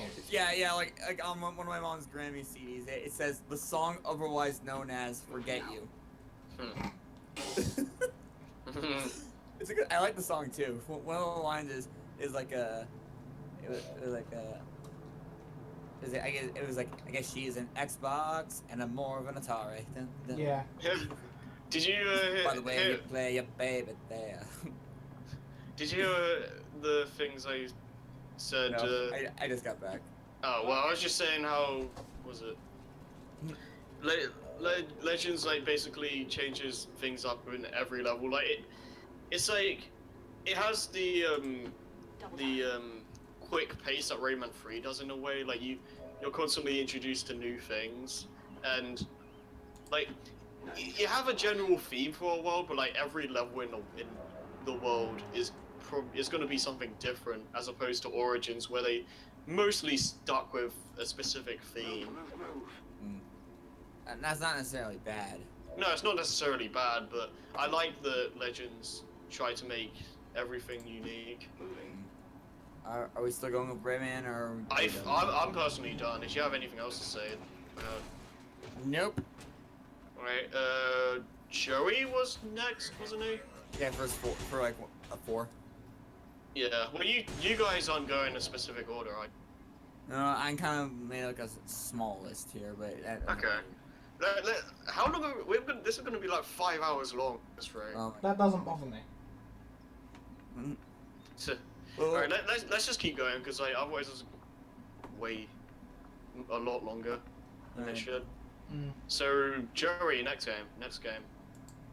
The next game will be Spyro. I like Spyro. Spyro's a good game. I love Spyro. Molly. Can we just say that's all? Spyro's not on your list at all, Harry, is it? Nope. Okay, cool. I still have good memories of Spyro. Oh, well, if I had to, I'd probably put Spyro as like number 9. Oh. Cool. See, I like both the original trilogy of Spyro and the remaster. I don't really Legend. like the spin-offs though. Reimagining? Yeah, the Are you reimagining. By the reboot, are you talking about Legend? Yeah, I'm talking about Legend. Okay. I still need to play those games. See, Same. I like them. The second one was ass. The gameplay wasn't very good. Had a good story though. Yeah, I've heard the first and third game are good, but the second one is bad. Yeah. But I heard that the stories overall actually pretty something decent. Alright, here we go. Well, I wouldn't Well, I know. don't know, I'm asking Joey. Yeah. Well, what? What was the The question? story for the Legends overall was actually something pretty good. Yeah, it had a pretty good story. Yeah. I've seen a little bit of it. The only thing I know is like when someone showed me like the end theme to one of the games, it was a credit team or something. I don't know. But like the original trilogy is something that sticks out, and Yeah. The third game, like, I enjoyed the first game quite a lot. Second game, I will agree, is generally better, but I feel like it kind of drags a little bit. it's a bit longer, and it kind of what's the best way for me to say it? Padding in the form of like the power-ups, I guess. Yeah, I suppose, but it just feels like it kind of goes on for longer than it needs to. Well, I mean, because it's like going back, because it's like you get the wall climb in like the second world, and then you had to go all the way back to Glimmer in order to get that one thing. Yeah, stuff like that. Yeah. Actually, I did sequence break once. Oh. If you like are very quick with the getting the first flight gate, and know what you're doing, and you can actually get onto that little spot above the climbing ladder, and then go from there. I've only done it once. It's precise. Yeah. Well, Spyro 3 is my favorite by far, because like, since it has like, all those different characters, like you're constantly doing something new, and with those little mini game challenges, I guess. Like sort of like the protecting the girl on the ice when she's doing that routine. Stuff like that, I guess. Like they're constantly racing on the skateboard. Oh yeah, they are. Yeah, Spyro 3, like, it's a lot more fast-paced than 2, and I guess 1 as well. And it also helps that Spyro has all his power-ups right off the bat. Yeah, that helps. Again, because he has everything that he was taught in 2.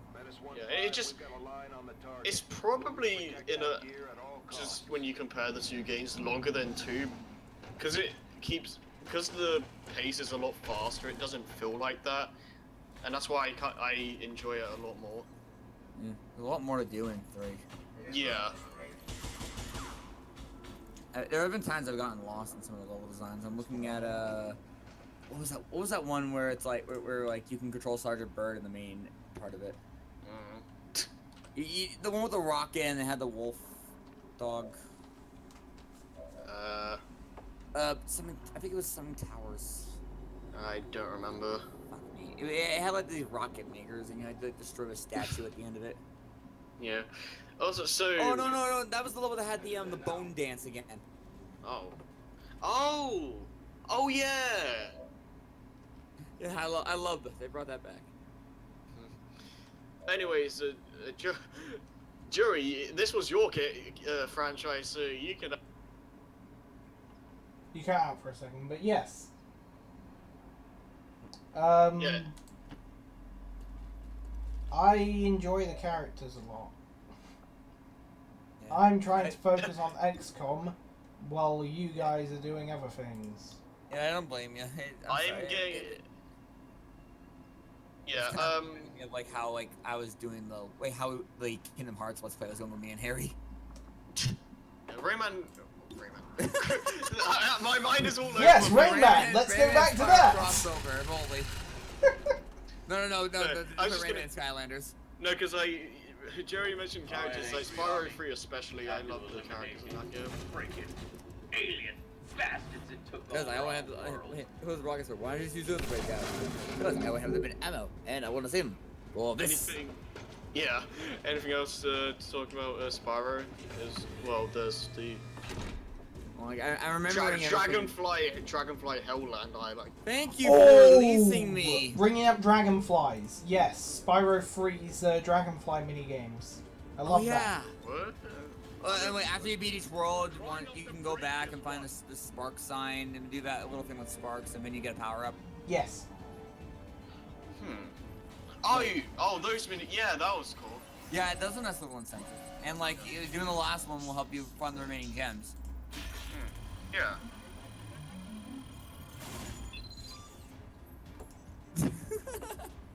Silence. Yes. I'm trying to remember like. I'm having someone's killing Anthony. I'm playing other Ram. I'm playing because I'm just remembering Spyro 1 and like how the controls are very stilted. The jump, especially. Yeah, because you don't have the hover thing after like a glide. The hover is like the main thing. Yeah. Like I'm remembering like gliding around that one bit in that canyon, and I'm just reminding myself how easy that would be if I had to hover. Yeah. I mean, it's not too bad because most of the time you can make it, but it's like when you like miss a platform by like just a smidge. Yeah, it makes you really wish you had the hover. Yeah. Like what was that? There's one level in particular I'm thinking of. And it was kind of funny and kind of like what the hell kind of thing. Remember the last level before the nasty Nork fight where they had guns? Oh yeah. Man, that was even edgier than Shadow. Well, it was based on like the Pearl Harbor. Oh yeah, right. The thing. The music in that game was done by I think it was the Police or something. Cause like I remember like one of the levels is flat out the Amanda Show theme. Yeah. I think that's Treetops, but no, I don't know. No. That was the one that had this really one annoying supercharged jump hover and jump glide. That level just sucks. Yeah. World 3 kind of had some of the weaker levels. Yeah, well. Some of. Well, I was just saying, like, I think Treetops is the only legitimately bad level in 1. Actually, that reminds me, like that very, very, very, very supercharged chain. And then you got the glide to find this one, and I love it. Like even Spyro admits how he hated it. Yeah, it's like you could have found a better place to get stuck, you know. Yeah, I love that. He was. Oh yeah, that reminds me. And he just shrugs. Yeah, I remember it. Spyro 1, in the first game, he was voiced by the guy who was Rocco from Rocco's Modern Life. Nasty Nork! Where is he? Where's What about this Nork? Nasty Gnork? Nasty Gnork. That annoys me because like some people call him Nasty Nork, like Ganasty Gnork. Well, he was saying it more. I think he was saying it more as an insult. Nasty Gnork is a simple creature. Well, Nasty Gnork makes more sense. Ganasty Gnork just sounds stupid. Well, it sounded more like he was trying to pronounce the name actually. And the first save scum of the day. Anyway. I love it. Nasty Gnork is a simple creature. Simple! He's posed no threat to us whatsoever. No threat! Oh, I'll show Luckily, you. I'm going to murder your entire species. I love that. Yeah, even Spyro also had charm. Yeah. Like, yeah. Man, all I can really talk about is just my memories with Spyro. I don't really have that many memories because I got introduced to the series with the Spyro 1 demo and Crash 3. I loved that, but for some reason we could never find the game anywhere. Spyro 1, 2, or 3. So our first game was Spyro 4. Oh god. Enter the Dragonfly. And even back then I knew it was a bad game. And this is coming from a guy that likes Shadow the Hedgehog. It's like... naivety. Like, I think I actually started with Spyro 2, then I got 3, then I got 1. Like, Well, seeing sticks out the most to me because one thing I remember from Spyro 2 that I wish they had in Spyro 3 was the little cutscene that starts out when you enter a world for the first time.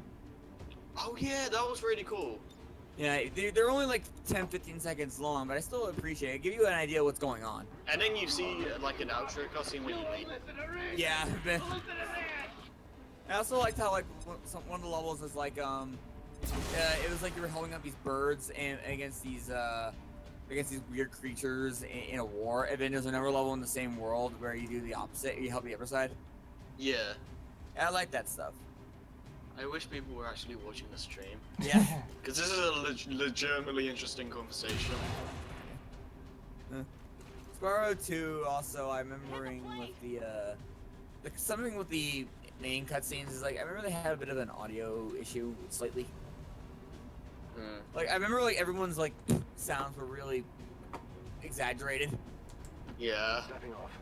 Like if we can spit fire like this, because that's much more nasty than Looks ready Ripto. to smash some. Yeah. Stuff like that. Yeah. Yeah. The missions could be toxic. Hunter. I advise I like caution, Commander. Yeah, Hunter's cool. So Some of the, but I'm also remembering that some of the challenges kind of pissed me off. looks like In 2. Yeah, well, 2 and 3 both had some challenges that kind of annoyed me. 1 and 2 in particular was, I think it was in the stone, like the ones that had those giant stone golems. It's like you had it was either like getting this potion from to Hunter to unpetrify his feet, and then you had to. Oh yeah, that sucked. I hated that so much. I don't blame you. That wasn't a fan. I wasn't a The fan guy of was it. just going wherever he felt like. Sort of like actually. Oh no, you know what that reminded me of in Spyro 3 when you're as Sheila in the swamp in the swamp level when you had to help those guys with the bombs. Like you had to stomp on the mushrooms, kick the rocks that would spawn, and just pop up when. I don't remember all the missions, but Like, yeah, like some of them really stick out. Like, or like, what about getting those skill points? I got the first time I got them was during the Sea Spring. It's a pretty cool little extra you can. And you are find. rewarded with usual for one. What they got? I think you get like a special epilogue thing. I mean, well, it's Spyro 3. I remember you get one of every single time you do one. Oh yeah, you get. I think you get one ups in Spyro 2 as well. Spyro 2 and 3 are actually pretty easy, though. But I mean, Actually, I'm remembering the boss fights too in both of them.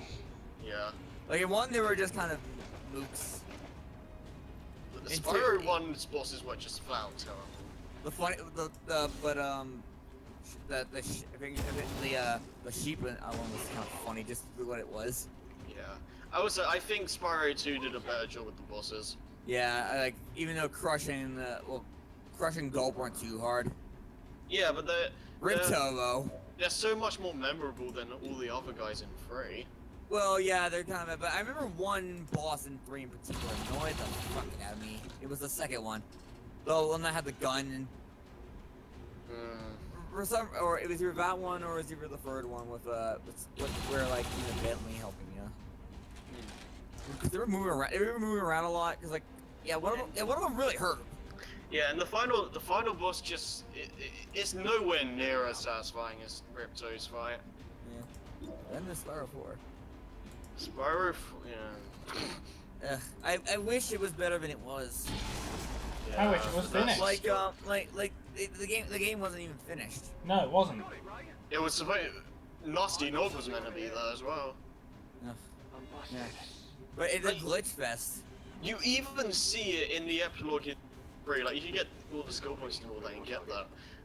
It has like this little teaser at the end, like Ripto and Nasty Nog are planning a team up or some crap. Wasn't that Nasty Nork in Hero's Tale or whatever it was? I think so. I never played that one. Jerry will hate you forever if you play it. Play what? That's why. Because he thinks it's literally the devil, I guess. What, Hero's game? Tale? Wait, Oh, fuck that game. Yeah. It's basically his Sonic 06 in a way. Huh? I It's don't worse really... than 06. Okay. Yeah, Oh that's, 06 yeah. won't corrupt your memory cards into deleting all of the files. Oh, yeah. Oh, yeah. Okay. And I'm not the only one who has experienced that. I see. There are records on the internet that states that this happened. Well, if it didn't happen, would the game be enjoyable? Oh, it'd be more enjoyable. The rest of my games would have been half finished as well. And not Well, deleted. Oh. And I also wouldn't have to throw away a really good quality memory card. Really? Memory cards for the PS2 were rare. Okay. I think a family friend's son had like the Xbox version. Yeah, the 360 had memory cards and the Xbox. No, I'm talking about yeah, the that had the memory cards as Xbox well. version. Seems doable. Yeah, Spyro's just kind of in a limbo right now, not counting Skylanders. Spyro I is ignore a Sky. monster. I don't count Skylanders as Spyro pretty much, except for the first one. I at least Crash's game like remakes coming. Yeah. Spyro needs another shot. It's not Skylanders. Yeah, wasn't there like some like Spyro movie that was supposed to happen? Yeah, that got cancelled a long time ago. Yeah, what they should have done, have that movie actually come out. I deserve Make a game based on that, but like don't make it as bad as like a crappy movie license game, and then just make a series based on that. Well, actually, it was supposed to be based off the Legends series, which is why the Legends games had movie ratings on them instead of official. Wait, they were rated as movies? Yeah, they were rated as movies instead of by the ESRB. Oh, Really? Yes. Interesting. When do you see a game like rated like that before? Ratatouille also had a movie rating on the game. Speaking of movie tie-ins, I know this is getting off topic, but like some of them aren't too bad. Like the SpongeBob movie game was actually pretty good. I've heard the Bikini Bottom. Bikini Bottom is better. Yeah. It is better, but but the thing is that doesn't make the movie game bad. Is the fact it's basically working off the same engine. You know, so you'll feel right. It's easy to get into. Okay. It's just that like Battle for Bikini Bottom is a lot more explorative and has a bit more of its charm. But anyways, are we done with Spyro? Or let's try and we'll ignore Skylanders. Yeah. Let's Oh, just you mean move like on. everyone else does? Okay, so your next game, I guess, Jason. I'm gonna say the Persona series. Or I know it's technically Shin Megami Tensei Yeah. thing, but I'm just more for Persona. Alright, well, you can ramble on about this because me and Joey. Oh, if I had Nick here, this would be a lot easier. Well, you just say it. We can go through this quickly if you want. Well, Just say what you like. I'll just give it a bit of a kind of a rundown or whatever. Like I never played the first two games, but I started with Persona 3, and like I heard how Atlas games are brutally hard. In fact, Persona 3 was my first Atlas game as well. But my God, I love the story and the character interactions and all of that. That's what makes like Atlas games or in Persona especially stick out because Persona Second is save scum. Persona is where is kind of more what people think about when it comes to Atlas. Right. Or that or Dark Souls, but you know, or Wait, they make Dark Souls? it was Dark Souls or Demon Souls, I don't remember.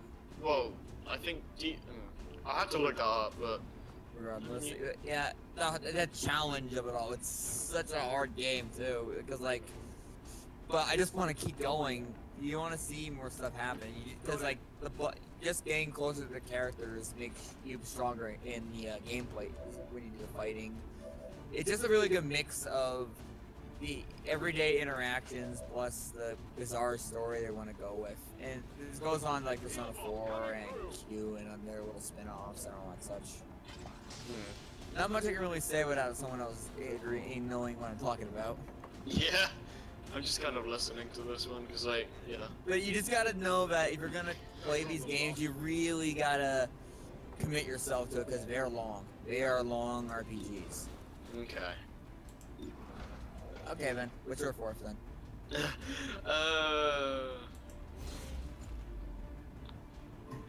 Oh, okay, yeah, I remember now. My fourth is Kingdom Hearts. Oh yeah. So, yeah, there's a lot. It's funny because just two or so years ago, I haven't even played a Kingdom Hearts game then, and now it's like in my top 5, which is funny. But they're just that good in terms of the game. In terms of the story, though, that's a different story. But no, it depends what you mean by that though, because like, as convoluted as the story can be, especially with Dream Drop Distance, I get invested with the story as ridiculous as it can get, because I care about these characters. I like the interactions. I'm gonna need some backup. I like Disney movies, and so by default I like these characters. So I don't know. The story is an element of the game that keeps me playing, I guess. The gameplay is like some of the most enjoyable, I don't know, like most of the games, not all of them. I'm enjoying Days enough, but it's definitely the weakest so far. But most of the games I feel like have some of the most fun RPG elements in the RPG. This is just horribly paced. It's that there isn't as much. The combat doesn't feel as like fleshed out as the other games. Like, I don't know, like you get all these different like things on the deck that change your keyblade, but Third save scum.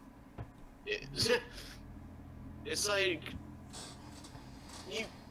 it's basically you've seen everything the new keyblade can do after like 10, like not even that, like 2 minutes maybe. But It just gets stronger as it goes on. yeah, I like how, I don't know, there's just a lot to like about the Kingdom Hearts games for me. There's a lot of stuff to do. The gameplay's really fun. There's a lot of stuff you can experiment with, and there's just so many side things after you beat the game. And the total playtime can go it can just go really high without you noticing. Yeah. You kind of summed up a lot of what I wanted to say. Yeah, I kind of just went on a general tangent. Yeah, like I love Kingdom Hearts. I played the original game first. Like I borrowed it only though, but regardless, it was fun. It was a different kind of game for me too. It was my first action RPG, so I don't know. like getting used to Sora took a bit, especially with the circle button for my jumping. Is it? But you know, like I think the reason I wanted to try the game out was the Disney thing, because you know, this is the kind of game that you have to kind of be interested in what it's combining, or else you're not really you're just gonna bat an eye to it. Yeah. I mean, Chain of Memories is like pretty much First game retold, pretty much. No, well, I was gonna say like the actual story that it's telling is like just the based on Kingdom Hearts, because like, everything else is just a yeah, like you said, a retelling of the first game. It's like, what's the word? Okay, I'll go. I forget what the word is. It's like I don't know. I don't even know what that was. Like, can you just like describe a little bit what you're talking about? It's like how Galaxy 2 was like a rehash of Galaxy 1 story, but a lot more simple. Something like that. I forget what the word for that is, but yeah. That's basically what Chain of Memories was for the world stories, but the actual story in the game. Yeah, abridged, that's it, yeah. Yeah, abridged. Like, the world stories were abridged, but the main game story was basically all Kingdom Hearts stuff. None of the main stuff was Disney. Just continuing on, like, with stuff in between. Yeah. And for what it's worth, I think Chain of Memories had a decent storyline. I like the GBA version of the CLs. Yeah. Those are really nice sprites and like for everything. Although it's really hard. Yeah. I'm looking at you, fucking Hades. I hated the Ursula fight with Regan. Especially in Rechain. Because you have like the worst deck in that world. Because I think of Riku, he can't like change his deck at all like Sora can. It's set per world. Yeah, and it's, well, most of the time it's okay, but for some reason Atlantica has like one of the worst. It just draws up the fight. Yeah. And then it comes to, it's for so many times it came up to the point where I had no more cards, so I had no choice but to just die. You could just wait for Pluto to show up. Can that happen? Yeah, well, yeah, oh wait, does Pluto show up? Oh no, crap. I forgot. It's been forever since I played. I know what you're talking about, but I don't remember how Maybe that's only Sora though, that's the thing. Maybe. Because I remember, I don't know if Riku was just Mickey or not. I do appreciate the extra story when you beat the game though, at least. Yeah. Even if it is more just of what you done with Sora, just with set decks and all that. I do think it was a good idea though, because like, you went through this like 20-hour game with Sora, like, I do like that they made Riku a lot more simple and shorter. Yeah, like there's barely any cutscenes. You don't have to go for any of that talking bits with like Sora, yeah. Sora does, except for Hollow Bastion at the very beginning, really. Yeah. Like, after that, it's really straightforward. Barely any cutscenes, but I think that's a good thing because you went from Sora 20-hour game, and then it's like Riku is like 8, maybe. Maybe. Yeah. I think it's like the length of a Birth by Sleep playthrough, like one of the stories. Yeah. All right. But yeah. Kingdom Hearts 2 now. Well, if we go by, well, if you talk about all the games, we'll go forever. I think we should like try to just summarize the series in general. Otherwise, we'll be here all night. I think we've already done that. But in a way, the main thing is I just want to see what they do with Kingdom Hearts 3. Yeah, Kingdom Hearts 3 is I tried to hold in anticipation because it's not going to be around for a long time at this point, but it's one of my most anticipated games ever. Yeah. You play Kingdom Hearts 1 and 2, Joey? Yes. Any opinions? I like them. Joey's amazing reviews in a nutshell. Kingdom Hearts 1 and 2, reviews by Joey Saunders. I like them. 10 out of 10. My Wii remote batteries are running out. I recommend Duracell. They last slightly longer than other batteries.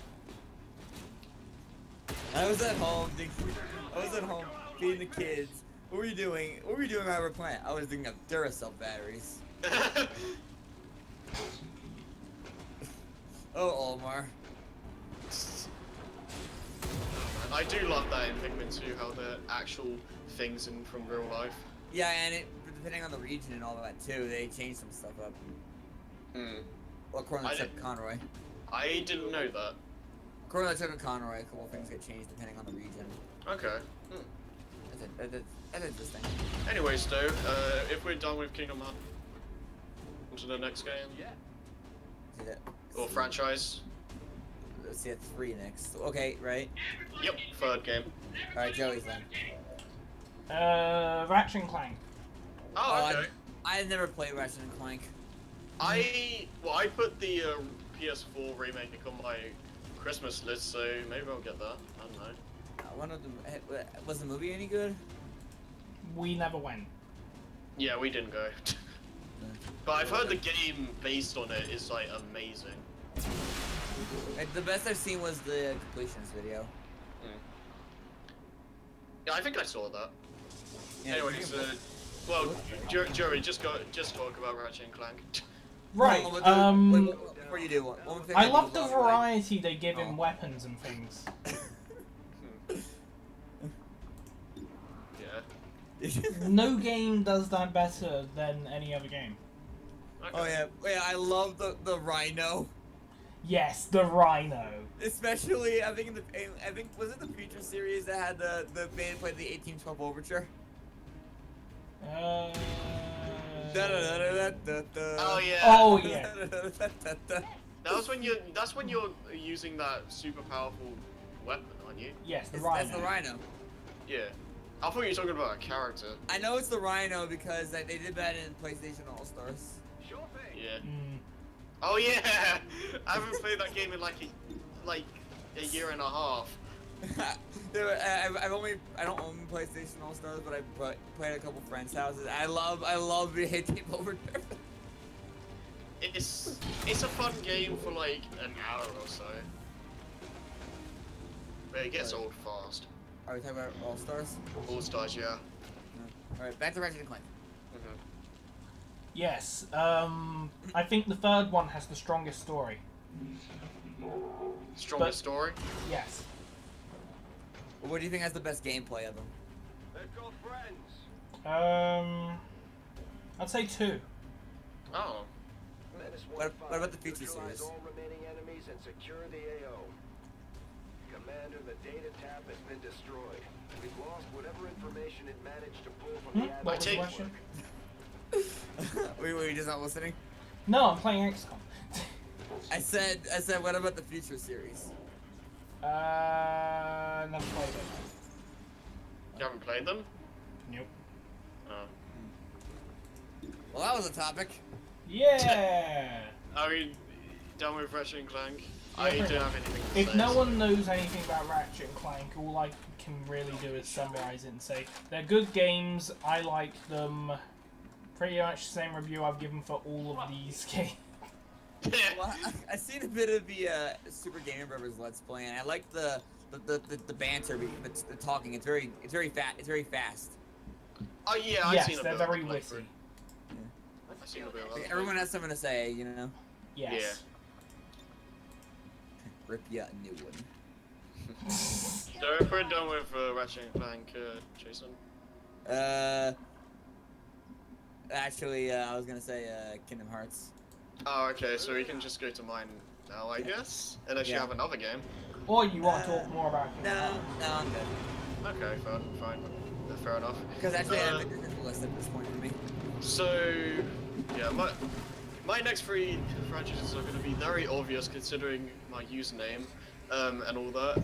My third game is the Zelda series. Yes, your username has so much obvious. to Well, Zelda. he said the top 3. They're gonna Well, fight. top 3.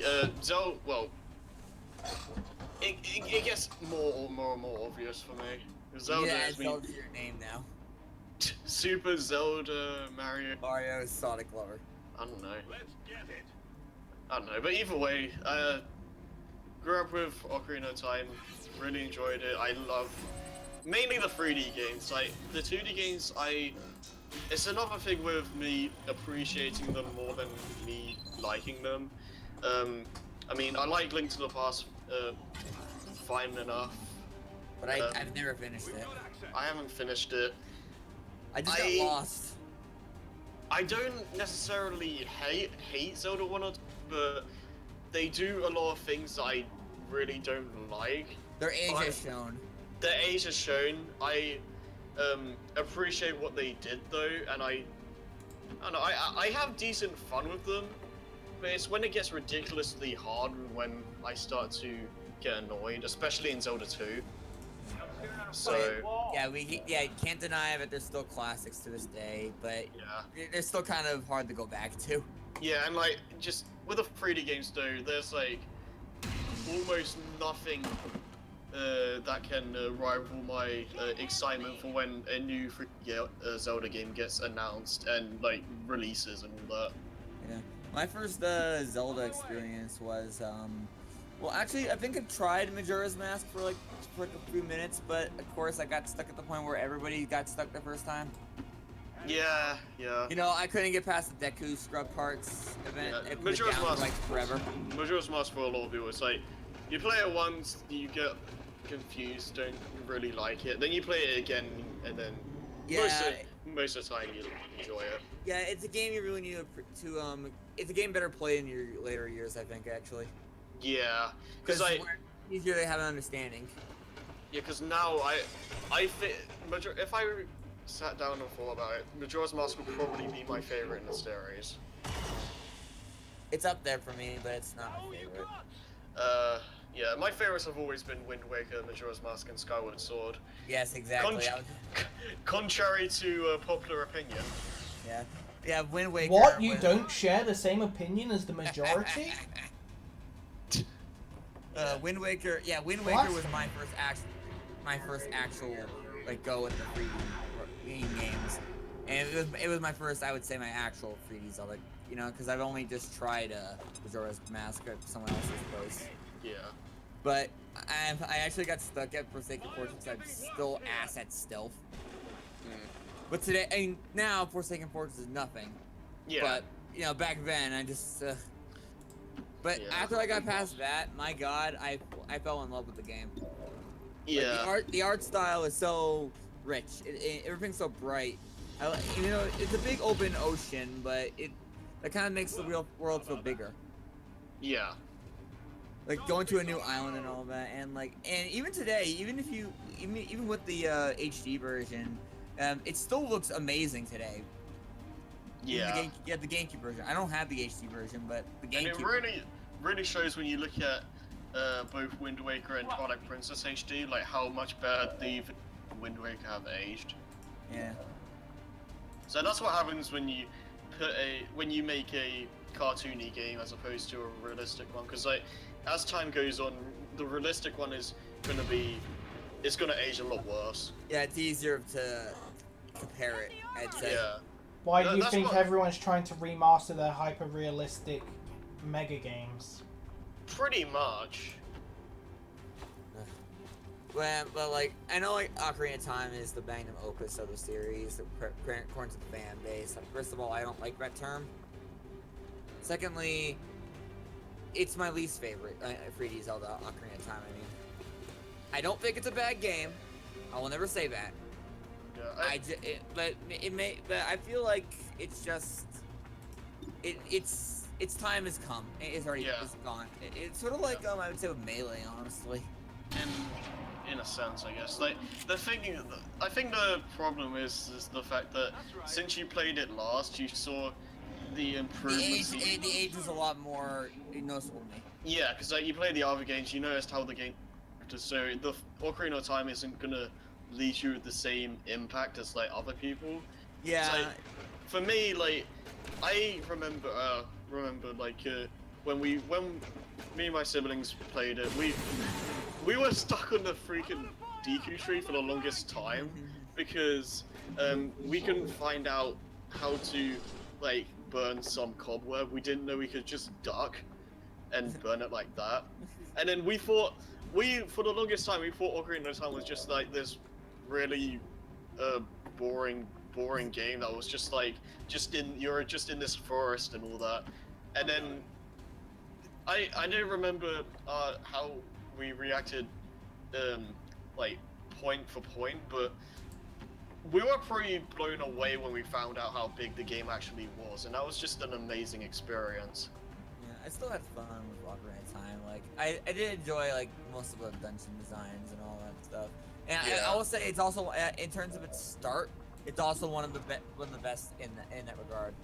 Because you go right into it. Yeah, it has really good pacing, I think. Yeah. Because like, The later ones are a lot more You focused think on you the was gonna story, get so- away?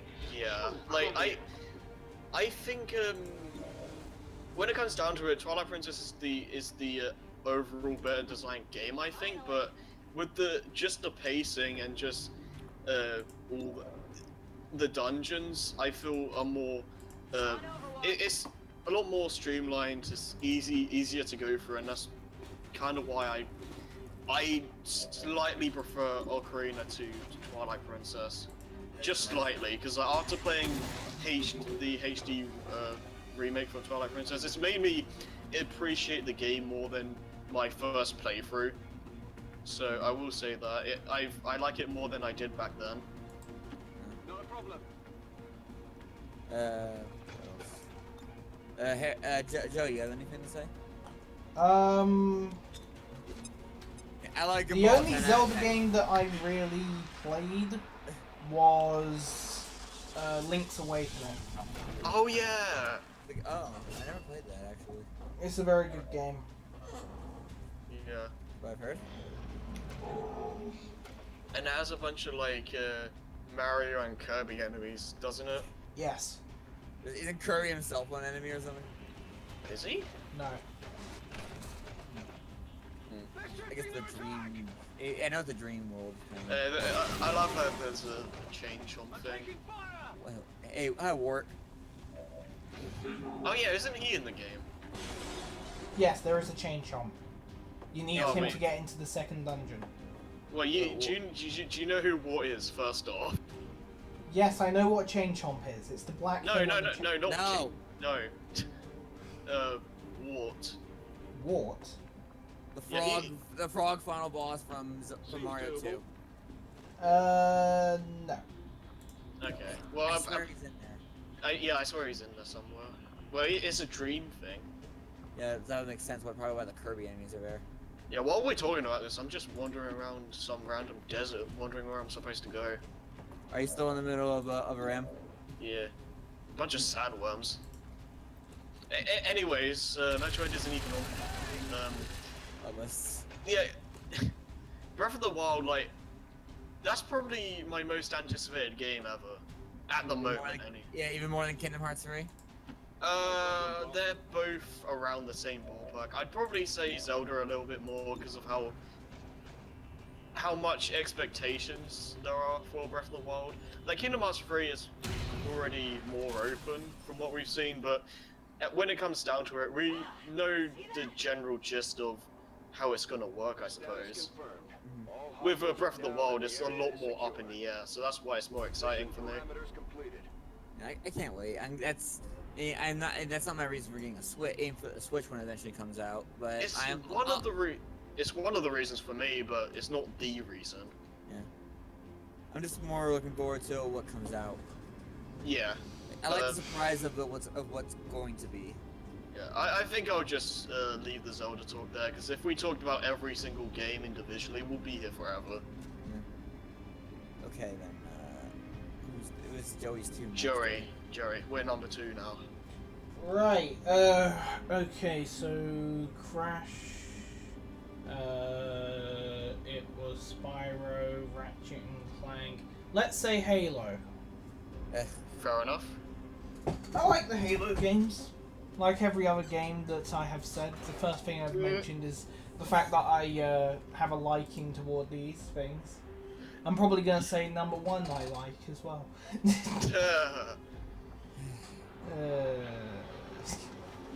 I'm not very good at this. No comment on Halo. I think it has a really Xbox good is not my story, thing. and then Halo 4 and 5 happened. Well, from what I played of the campaigns, I've enjoyed. I enjoyed Reach enough. Halo 1 was pretty fun, with the exception of that one elevator level. I've enjoyed just messing around in the multiplayer stuff, so yeah. I wouldn't put Halo in a top 5 or even a top 10, but it's a fun little distraction every now and then. The campaigns are really good. You just don't know that. If I actually ever did get the game, I would probably just grab it with my friends and try to reenact Red vs. Blue. Nice. I recommend Halo 3 and Halo Hey, Reach. what are we here for? If you want to try and reenact Red versus Blue, I recommend either using Halo 3 or Halo Reach. Actually, don't they do it? Hmm? Like there's like a point like a future going to the future thing and they become Reach or something. I think Reach lasts for like 5 minutes and then they go straight to Halo 4 with their recordings. I don't know where people are getting those And I names. think they haven't done anything on Halo 5 because of how much of a bitch it is to use the Forge. Because you either know how to use it or you don't. And there is no learning. I see. Okay then. We done with Halo then? I said my what I had to say, like just general thoughts. But if you're done, Joey, we can continue. Sure. I like the multiplayer as well. That's solid. Yeah. Alright. Then okay, my turn then. If you want. Yep. Okay, my two would probably be in the Mario franchise. The aliens aren't going to be happy when they see we Well, that's me as well. So let's just kill two birds with one stone, I guess. Right. So, What more can we say? It's Mario for one. well, you can say your piece first, since it's Yeah, turn. I grew up with like my I actually had like we had an NES back then, but we mostly was sticking to the Super Nintendo. But every now and then I would play on the NES itself because that's how I actually played the original Castlevania. But that's not here or there. But Mario 3 was like one of the first few games I played for the Italian plumber, and I just remember having this the most fun with that. Then as Nintendo's mascot, it kind of feels like an obligation for a gamer to get each game. Yeah. Like for the most part in his series, he has hits and a really rarely gets a miss. Yeah. It's They're like just really solid. whether it be an RPG, a car, all these other kinds of genres that I can't think of off the top of my head, you're almost always gonna get a good game out of Mario. Yeah, I mean obviously there's the exception. Yeah. Well, yeah. Like the indifference for Sunshine, for example. Yeah, there's that. There's obvious bad stuff like Mario's missing hosting. We don't talk about that. Yeah, I try not to count those. Those are figments of your imagination. I don't have much of an imagination after the education system ripped it out of me and told me to go get a job in an office.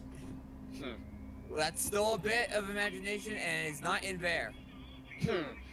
Well, sorry, it is a figment of your imagination there, man. Well, anyways, though, Going on. It's like a couple of misses I can really think of is the indifference for Sunshine and Sticker Star. oh yeah, I completely forgot that game exists. Yeah. I don't plan on playing that game, but yeah. Yeah. I think actually Gerard put it best in his very recent video on Color Splash, because he never played Sticker Star. You'll have a better opinion of this game, and because you don't play Sticker Star. Okay, that's good to know. So that means I don't have to play Sticker Star, yay. Well, it still has a good majority of the problems from Sticker Star, but for what I've heard, it's overall an enjoyable experience. From what I've heard and seen, it looks like basically 1,000 Year Door with the different combat system and without the partners. Yeah, the thing is that the combat system, this is one of the main things that also people from this and Sticker Star for that matter, is there's no incentive to fight. Like there's no experience points or anything like in the first three Paper Mario games. I think Color Splash at least gives you like more paint or something though. I'll contact you when I have a full report available. Also, my thumb hurts from using a D-pad. This is why I don't like using D-pads in 3D. Yeah. I don't blame you. Anyways, though, yeah, another thing that why Mario is because what was it? Like, you can almost always guarantee that the games are going to be really polished, and Yeah, I don't know. Yeah, Nintendo better believe with their main character. Yeah, and especially 3D Mario, like just like a 3D Zelda game, like there's almost nothing else that can excite me more than that. And I don't know, I just really enjoy most of Mario games. Like say what you will about like stuff like the new Super Mario series, like at least they're polished platformers at the end of the day. Yeah, that's the that kind of goes into the problem with Nintendo, with Mario in general, of they kind of stick too much with the philosophy of don't, if not broken, don't fix. Yeah, that's why I enjoy the 3D games more, especially now, because they're definitely a lot more, like, they don't play it as safe as the 2D games. Even like 3D, even 3D World, I was gonna say, like Galaxy 1 and 2, like just 64 Sunshine Galaxy games, like those are just some of my favorite games ever, and I can just leave it at that. And I feel like I do also enjoy going to the spin-offs every now and then. Yeah, like again, well, even Mario Party 9 I enjoy to an extent. I mean, it's 9 and 10 are flawed, but I don't know. 9 is just 10. I like a lot more. I'll say that. I don't know. I think I had more fun with this way. Nine. The only thing I liked about 9 were those reverse minigames. They're hilarious. Those are cool. Yeah. They're hilarious. I don't know. I think the reason I enjoyed 9 was because by the time 10 came out, I was done with the car gimmick. So it was kind of like, I don't want to do this again. The problem with the car gimmick was I think it was too sudden of a change too soon. Or too sudden, not too soon. It was just too sudden of a change. Yeah, and then everyone said how they wanted the original style back. Mario Party 10, same car thing. Screw you guys. Be more clear next time, fans. Yeah, well. Regardless, because I grew up with I played every Mario Party. I except for Advance and 3DS ones. Well, I should remember, like, I have so many fond memories, specifically with, like, friends and siblings and stuff, just playing stuff like the Mario Kart games, the Mario Party 6 specifically, because that was the only one we had for the longest time. Yeah, yeah, and I don't know, stuff like that, I just can't forget stuff like much fun with these kinds of games. And it's like, I've just sat in my room forever alone for the last 18 years. Well, I guess the thing is, like, Mario is like, everyone, what can we say? It's Mario. Yeah, polished games, really fun to play, just, yeah. They're just playing it but too safe. The games it's really starting to feel the repetitiveness. Yeah, Mario Maker, seeing as how yeah, I really hope I've opened Nintendo's eyes to, like, we should try more with our next games. Like, what we saw, that glimpse of 3D Mario, it does look like they're going back to a 64 style. Is anyone monitoring the stream at the moment? Let me see. I mean, does anyone have Twitch open at the moment? I don't. Me? Alright, that explains it. Yeah, but, yeah, Mario, good. Yep. Success. What else can I say, really? It's alright. Congratulations! Congratulations. Wow! Incredible! Secure the VIP and proceed to the evac volume. Okay, that's both. You said it was your 2 as well, so. Yeah, so I can skip mine. Joey's top franchise? My number 1 is John Cena. Jeez. Okay, seriously. Let me think for a second. Oh man.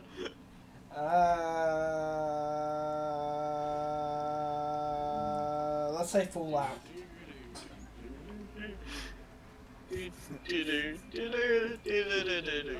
Fallout. Fallout? Fallout. Okay, fair enough. Yeah, I'm not the biggest fan of Fallout, but well, go ahead.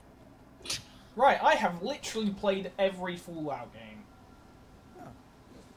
Well, that says something. Yeah, right there. And I still think Fallout Tactics is better than Fallout 1 and 2. Tactics? Fallout Tic Tacs. Yeah! No, I'm just thinking, now I'm just imagining Fallout in the form of Final Fantasy Tactics. Fallout Tactics, also known as Fallout Brotherhood of Steel. Whenever you guys keep saying tactics, I keep thinking of Tic Tacs. I don't know why. Because Tic Tacs is tactics backwards. I guess. Do you know what race car backwards is race car? God. Is it? Yeah. Who's got back what? Someone check this for me. Race car, backward. Yeah, see R-A-C-E. I'm gonna put this into the Twitch chat just for the lols. Okay. I mean, not that anyone's gonna see it, but... Race car. Race car is Tic Tacs backward. Holy crap! It is race car backwards. Oh man. Free Also, fast that 5 looks me. What? I know about the Tic Tac thing, but the race car thing, wow. Mind blown. I thought it would just be car race or something stupid. Also, I just want to point out, I'm looking at the stream. That looks like Lego City. Okay. Like Except the with environment, aliens. not what it actually plays like. Anyways. It might look like Lego City to you, but then when you start seeing the aliens, you're like, holy shit, what is he actually doing? No, I just mean the environment. I had a hedgehog level in Lego Dimensions on. See, this is the environment that all of the governments of the world want our cities to look like. You know, if they, speaking of Lego Dimensions quickly, if they have like, I don't know, 2 or 3 other universes that I care about, I may consider getting it. That'll probably never happen. I know, but they got Sonic in there, why not? Maybe. I don't know how. They got really random stuff in there. I mean, if they have Steven Universe, I'd get that. Give it some time. Yeah, it'll probably happen. I mean, they have Okay, Doctor let's Who. Yeah. Anyways, Fallout. Yeah, I like it. I like the classic ones and I like the modern ones. Fallout 4 is the weakest of the series. Wow, it's pretty crazy considering how hyped people were. Yes. What is it? And then is it all I bad? have to do to counter that statement is say Watch Dogs and then drop the mic. What? You cut off a lot. You said Fallout 4 was the most hyped game. Well, I didn't say it was the most hyped, but people were really hyped. Yeah, but hype doesn't lead to a good game. Yeah. True, I E.g. mean, look at Watch Dogs drops mic. Yeah. I mean, I don't hear people say Watch Dogs is a bad game, it's just a boring. Yeah, And it's sometimes that's worse. Yeah. Activate Haywire. But like, is Fallout 4? Fallout 4's not bad, is it? No, it's not bad. It's just the weakest. It's a shit RPG. It's a good open world shooter. Okay. So gameplay-wise, it's not that good, but world-wise, it's great. Opposite. Oh, okay. Oh, really? Wait, they said the gameplay was better? Yeah, the gameplay's better than the story. Okay. Well, I'm like, do you like going around the wasteland at all? I enjoy it. I mean, there's a lot in Fallout 4. You will always find something, no matter what direction you go in. Something I like. However, Oh, here we go. Raw mode, go. what? Never mind. Jury raw mode, activate. It should. Fallout New Vegas is the best game Would you? because it's basically Fallout 3 but with a better mechanics and a better story. So Vegas is just free better. Yes. I heard it was a lot smaller though. Yes, it is. Small, bigger doesn't. I know. Yeah, I'm not saying bigger doesn't mean better. I'm this just saying. is- Though, like, Except Oh, Fallout yeah. New Vegas has more content than Fallout 3. I guess maybe just a lot more confined. Would you say free or New Vegas is the best start? Start. I would say play free so you're not disappointed with free after playing Vegas. Fair enough. Wait, play free then what? Play free then Vegas. So like really need to play for before you will get any kind of interest in Vegas. No, I'm saying you want to play Vegas after free, otherwise you won't be interested in free after starting it. Seems doable. Yeah. I mean, to be fair, I played Vegas first because Vegas was my first Fallout game, Oh. Okay. and then I later on got free. And I wasn't disappointed. I wasn't disappointed in free. You just think it's better to start with free than go to Vegas. Yeah, so you have a better time with Vegas Okay. Fair instead enough. of a worse Like- time with free. Is like Vegas like is it harder? Depends. You can make it harder if you want. Well, like, you just want to get more comfortable with free. I guess with the controls of free before you go in. Well, like I said, Fallout New Vegas is basically Fallout 3 but more. You cut out. Fallout New Vegas is Fallout 3 but more. Fallout New Vegas is what? Fallout New Vegas is Fallout 3 but more. Okay. There we go. Yay. Coming out. I love that. See, here's the thing. I'm streaming, so I'm not cutting out. Yeah. So Yes. for people watching this, they don't know what we're talking. Yeah, he keeps cutting out. Also, Harry, at the end of every sentence, you always cut out. And in every sentence, I'm never gonna know. Am I cutting out at all? No, you're fine. Wait, how am I the one who's not cutting out? I know, right? You're on the other side of the planet. You should be cutting out. That in my head is utter crap. It goes off the moment the PS3 turns on. Yeah, it's like, what was it? Like, I look at the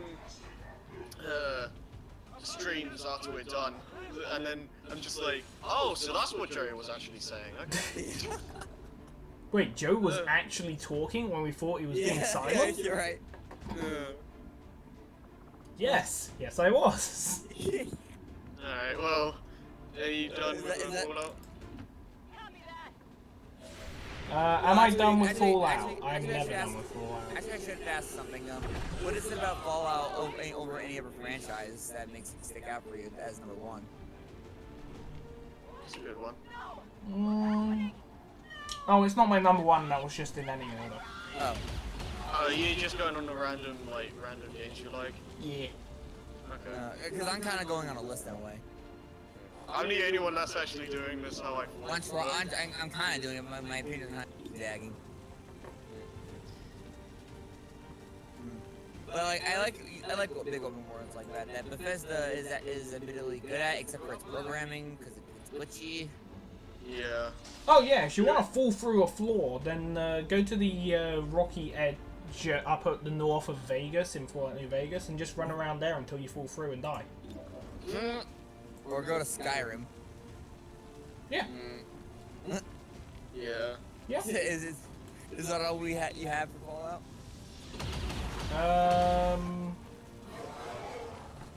With Fallout, you can basically split it into two halves, where it's like classic Fallout and new Fallout. Would new Fallout be stuff like Fallout 3? New Fallout's sweeter, but ends up being sickening after a while because it's just too much. It just gets overwhelming. I'll say That was a Coca-Cola joke. Lol. Well, new Fallout would be 3, New Vegas, and 4. Yes. And Classic 2, 1, and whatever else. Tactics. Yeah. Okay. Are we done? Are we? Well, I mean, like, For you. for you. Yeah, I'm done. Okay, so you're number 1, Jason? The Pokemon franchise. Okay. You enjoyed Ramble. Yeah. Well, Pokemon was where I believe it's where I started. Completely started with games in general. Like we had the original Red, Blue, and all that for Game Boy, and we never looked back. We also grew up with the me and my brother and my sister also grew up with the anime. So we just especially since we were younger, it was easier for us to get excited about it, and it just stuck around as the years go on. We're still Pokemon fans. Right. For me, I'll just be quick. Like, I didn't really. Well, I grew up with Pokemon Stadium, and me and my siblings had a lot of fun with that, especially with the mini games. I enjoyed most of the anime until it started to get really repetitive, and I don't know. I've enjoyed what I played on the main series. But like, you just have a problem with the handheld because it's handheld, right? Not well. That is a problem that makes me. Well, not just with Pokemon, but just in general, it makes it harder for me to complete handhelds. At least now. Back then, it wasn't so much of an issue, but yeah, main games I think are fun enough. Enjoyed Pokemon Stadium. I own 2. Played a little bit of it. It's definitely the better game, but I just haven't had the time to sit through it that much. Right. But yeah, that's pretty much my. That's pretty much my involvement with the Pokemon series. Well, like, would you get like the GameCube ones? Maybe in the future. But you said you're looking forward to that supposed Switch one, right? Yeah, hopefully, because Sun and Moon seems the changes so far intrigue me. I'll say that. Yeah. The game's only been out for about a week, I think. And I like the changes. They're fresh and they're familiar yet fresh. Yeah. Like there's no. It's weird for it to stray from some of the usual traditions because the Pokemon games, since the beginning, have been following this kind of set pattern that it's really hard to get sick of for some reason. But it's just fun. The only thing I have with the Pokemon franchise that I can't really get into is the competitive scene. That's even worse than Smash Brothers. It is. It is impossible to get into. Yeah. Like, just try to make a team that's worthy of that. You will spend a year at minimum. Oh, jeez, yeah, I don't have that kind. For one Pokemon, probably. I don't have that kind of patience. No thanks. Well, cause it's like. Well, no, it's not even that because you meant to spend a year minimum on just one Pokemon, but at the same time, you got to work on other Pokemon just as much. Yeah. And when you Pokemon normally, when you just go through the games as you do, you end up with just one super powerful Pokemon at the top of your party, and then there's the others that are all right, I guess, because of the EXP share. Yeah. That reminds me of my first playthrough of Fire Emblem. But but I can't get into EVs, IVs, natures, all that stuff. That's way too IVs, much. EVs. Yeah, we just watched this, so this is basically Pokemon video. Team Pants. Oh no, it's time. You gotta go back and change your party. Pokemon mustards and ketchups. New horseradish version. Yeah. Yeah, but the competitive scene is a bit too much to get into. At least with Smash Brothers, while the scene itself can be annoying in terms of the fan base, it's at least easier to legit. You can actually get into it. Yeah. Everyone will be snarky bastard if you just walk into any old tournament, but you can walk into any old tournament. just that's why I'm kind of happy websites like the Pokemon Showdown and all that exist, just so you don't have to go through that tedious crap. You just make a team online to battle, and they have the RNG right as far as I'm concerned. But yeah, my brother is even a bigger fan of it than I am. But because like trust me, if there's a new Pokemon game, he'll want it. Yeah. Like Pokemon, you don't know, like Pokemon Tournament. I think he got as soon as he could. I still need to get the game. Like me and my sister were the ones who got XD and Coliseum respectively. But you know, as long as we added more to the Pokemon collection, my brother was happy. You know, I'm kind of hesitant to buy a lot of Wii U stuff now because I feel, yeah, I feel like most of the stuff is just gonna be ported. So, part of me just feels like I shouldn't bother at the moment. I don't know. I mean, Color Splash for sure isn't gonna get ported, but well, like I wouldn't really just jump to the conclusion that they're probably gonna get ported. Like those things that you see in that one picture or video or whatever, just for now assume that it's something that in it. Yeah. It's not gonna happen. Yeah, because like Nintendo has cat. You go ahead. The Switch itself is something completely different. I mean, like, you can't play GameCube games obviously with Wii U, and that's why they just cut out the backward compatibility with it. Even with the adapters, there's still the fact that no memory cards and all that. Yeah. It'd just be probably just I don't even know. I don't know technical stuff too well. Well, yeah, I know what you mean, but I mean, yeah, but on Pokemon still, I just play the games for fun, honestly. Yeah. Like I can't even do those kind of like 8 challenges, like like those kind of like self-imposed ones, like the Nuzlocke or the That was cheap ass bullshit. What? Joey, did you say something? No. Like I do like the trait how it works though, like how it's online and all that. I think it's some of the better stuff in terms of like getting people to interact in some way. You know, trading, BTS, all that, battles online. Like just the game in general, honestly. And that's kind of its main selling point from the start was, you know, gotta catch them all, so you don't have to like buy all the games and all. You can just like trade with someone you know who also got the game. Yeah. You know, it carries a lot more interactivity between the players, which can really expand on the experience. Yeah, I'd agree with that. I mean, he's got more freaking spin-offs than Mario does. Like, well, different spin-offs, I should say. Yeah. Like, come on, we got. Well, if you want to, Stadium is technically a spin-off. Yeah, I'd count that. Yeah, we have the Rumble. We have Rumble. We have like Pokemon Rose. We have the Mystery Dungeon series, which is my favorite of the spin-offs. We have Pokemon Conquest. What else? You know, technically XD, Yellow Darkness, and Coliseum. I guess that counts. There's a Pikachu. That's a thing.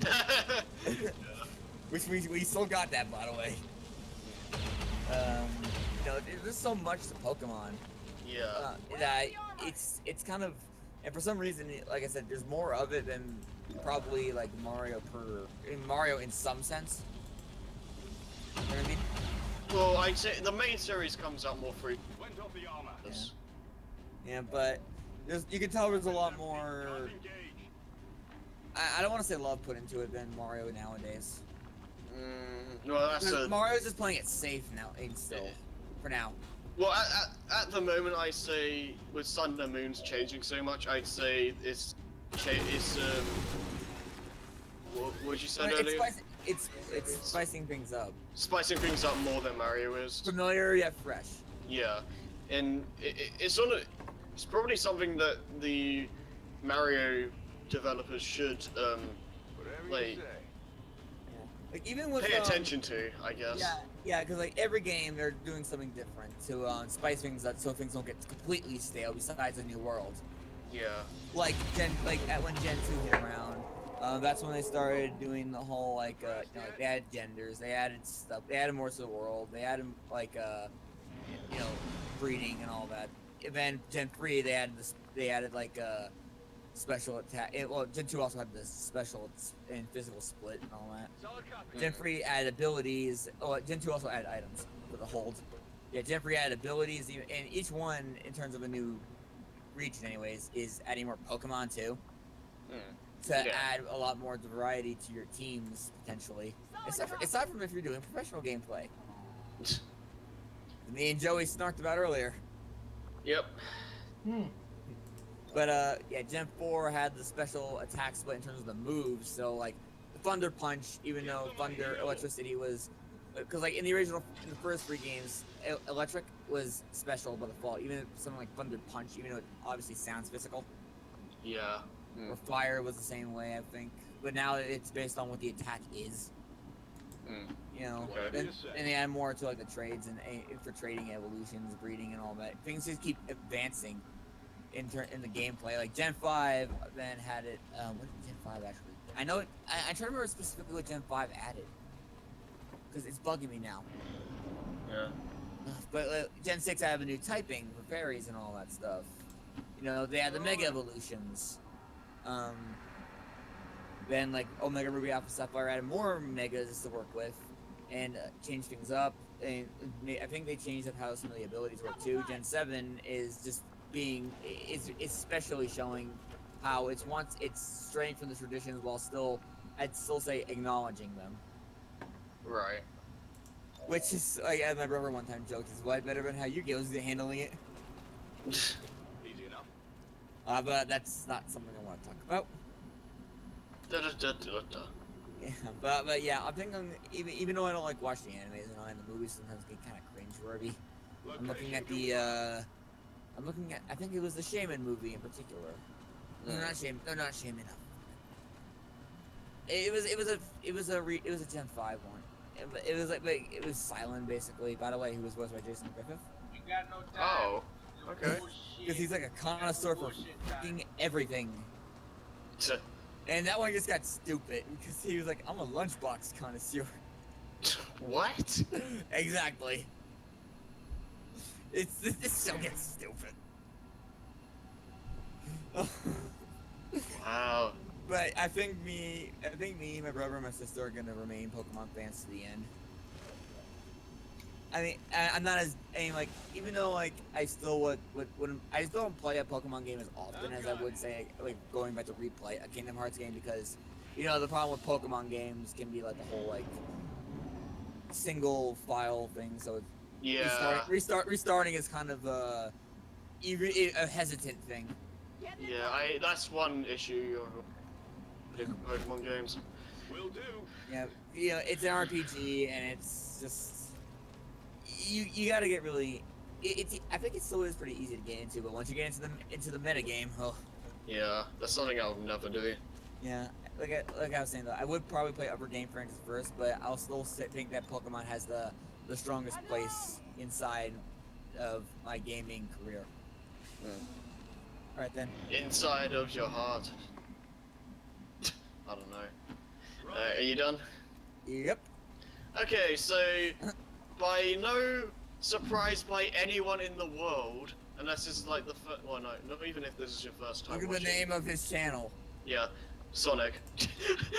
What else did you expect? It's Like, kind of this game- surprising how you can still. Some people can stick with Sonic after the ups and downs it's constantly having. It has ups and downs a lot and all arounds. Yeah. But I don't know no matter what, I've always been a fan because like even though Mario definitely has like the more polished games and arguably the better games in general, I've always enjoyed the fast-paced Sonic kind of gameplay. I like the fact that Sonic Team aren't afraid to change things up. Yeah, I'll give And- Sonic. Yeah, I'll give them credit for trying always spicing things up. Yeah, and Even just though that's kind of the problem for them sometimes.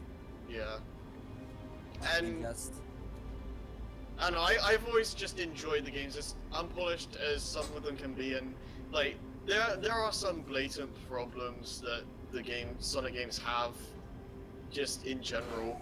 But I don't know, it's just something about the Sonic series that can't get enough of. Like, Sonic is one of the few games where I can play for hours on end and not get tired of. And even with games like Zelda and even like 3D, after after a long time, mind you, I do get tired. But with Sonic, I can keep going, and I can't say that with every game. And I don't know, just something about it. There are certain games like Shadow and 06 that I despise to no end, but most of the games I enjoy, like even stuff like 3D Blast, and I don't know, I just enjoy the fast-paced nature. I enjoy changing up the formula, and I just like that Sonic team try. Yeah. Yeah, Sonic Team at least is willing to try, and also another thing we can probably give a Sega over Nintendo in general is in one way, Sega themselves for their fan base. Oh yeah. I'm not talking about the Sonic fan base themselves is a different story. Well, it depends. It depends really, because like there are like it comes with like every fan base. Some are more noticeable than others. Like it has that vocal minority people like to call, like it's like all those people that are really loud and say the obnoxious group pretty much. Like some fan bases have more noticeable ones than others, but like if you look, you can find really cool Sonic fans. Yeah. But you have to look, because like those guys aren't loud, as it goes by the vocal minority. The best people you can pretty much get along with the Sonic franchise are just more like the ones who just want to have fun. Yeah, people like me, you, Lewis, those are the kind of fans I'm talking about. Unlike those who are like, oh, the Sonic now has green eyes, what is this? Yeah, stuff like that. Oh my god, that is the most nitpicky thing I've ever heard in my goddamn life. Yeah. Sorry, I didn't hear that. Well, it sounded like bitching and moaning, so I just zoned out. Exactly. Yeah. Oh, okay, cool. So I'm on the right page. It's just, I love Sonic too. Like Sonic. Well, I love Sonic. Barely... I love Sonic 2 too, but. Sonic, no, I'm kidding. Sonic itself in the franchise, it just made 6 for me on my list, honestly. Like I said Smash was my 5, right? I think so. Yeah. 5 or 4. Yeah. But the thing with Smash though, or not Smash, what am I saying? Sonic, is it's because of the up and down quality, kind of, and compared to the better consistency of the ones I've already said. Yeah. Kind of put it a little lower. Like I don't like the games I enjoy. I really enjoy.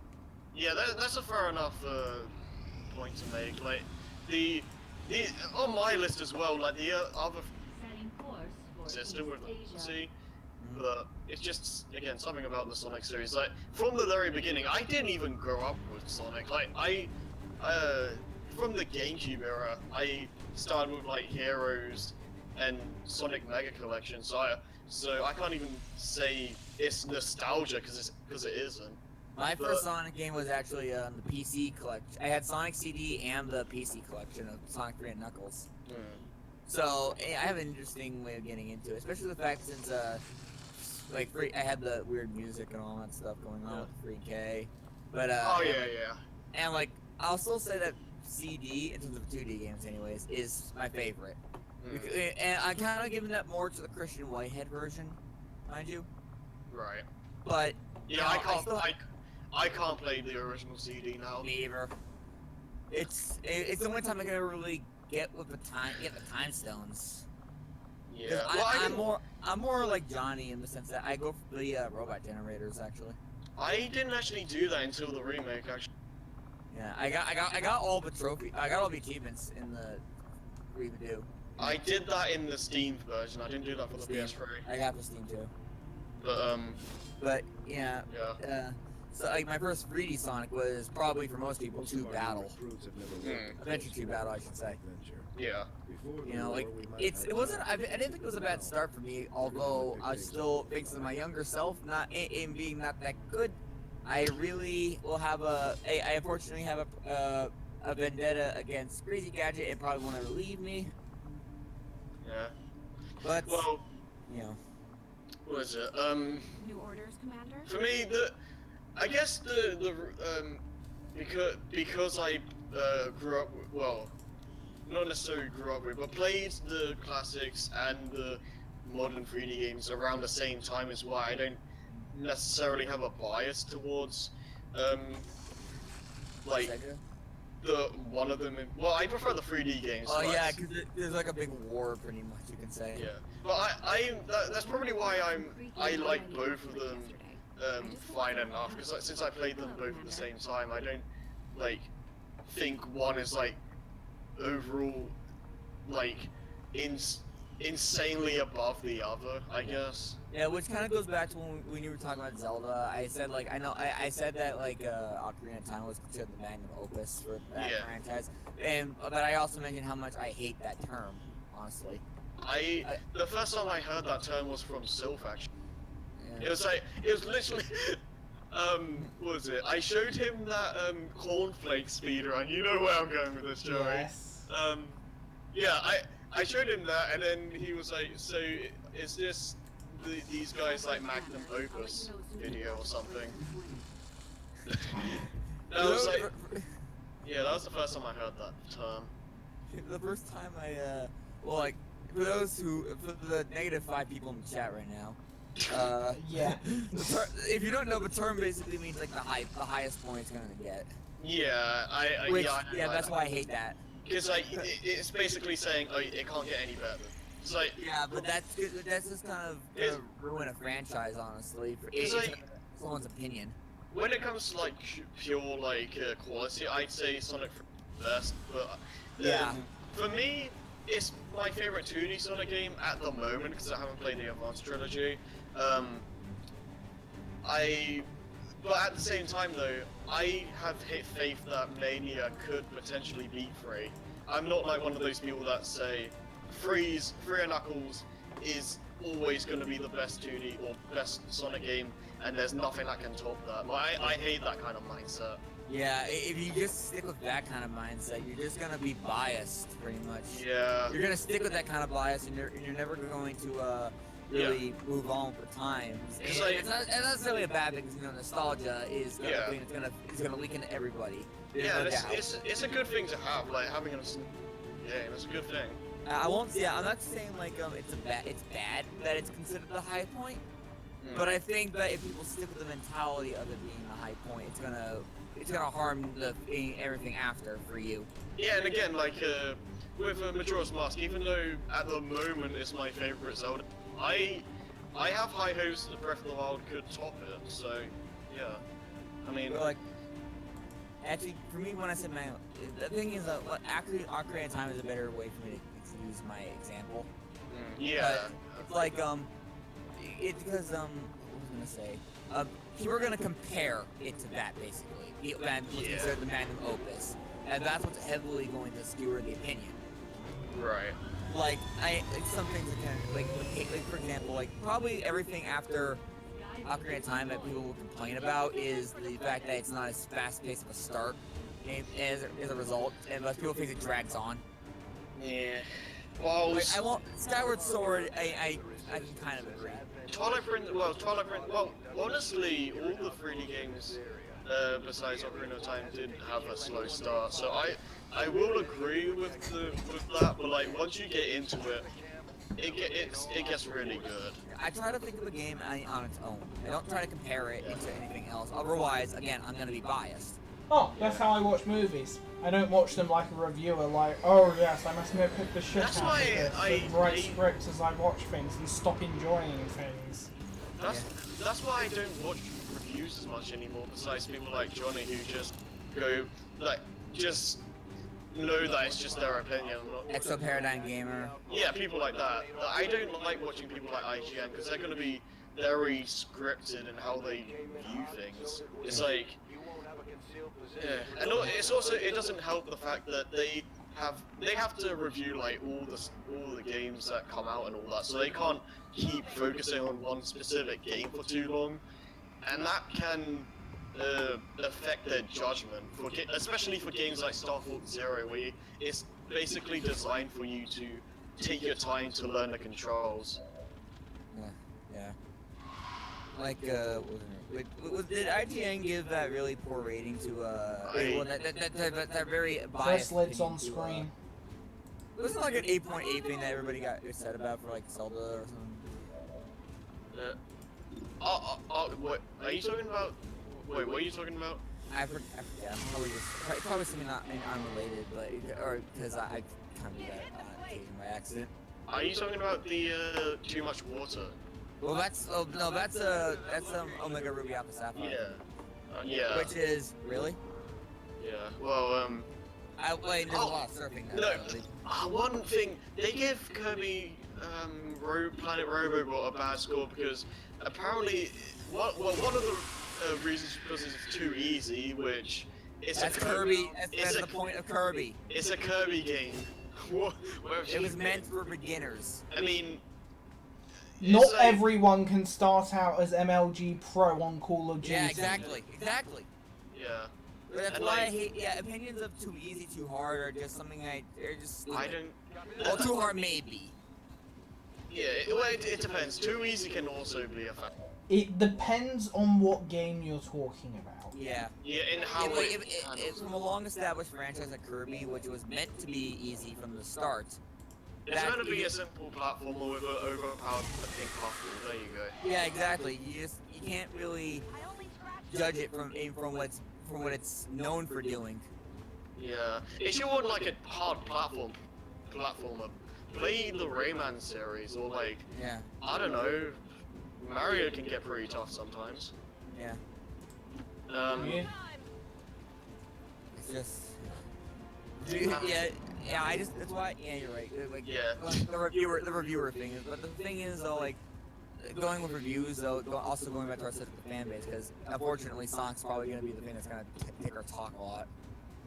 By that I mean like the Sonic fan base can be fickle. Yeah. Or very easy to sway. Yeah, I guess it's both. It's also Sonic Team's fault in a way as well, because like, considering how many playstyles we've gone over the years, everyone wants something different, so it's impossible to please all of them. Exactly, and then like there's people who want just how it was in the classic games, and then there's people who want how it was in the, like maybe as SA1. There's people who want classics. There's people who want like SA1 and there's people who want heroes. There's like 10 people in the corner that want another Shadow game.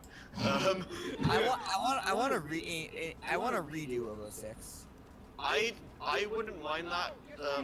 I don't think they do that at that point. I know they won't, but I think they should. I think they should though. Just give it another shot from scratch. What people? The whole like SA3 thing. Like, I think a better way to do that would be make a Sonic Adventure 3, but don't call it that, because like if it's called Sonic Adventure 3, then everyone will flip their shit at the fact that it's going to be compared to the 1 and 2. Well, no, it won't get compared to 1 and 2. That's the problem. It will get compared to unfeasible expectations. Yeah. It's like if Half-Life 3 actually came out. Basically, yeah. It's just like Sonic 4. Because like it basically they're like really mad that it has to be just like the Genesis games, or else you're really gonna get on our bad side. Yeah, like Sonic Episode 1 anyway has problems, but that's a story for another day.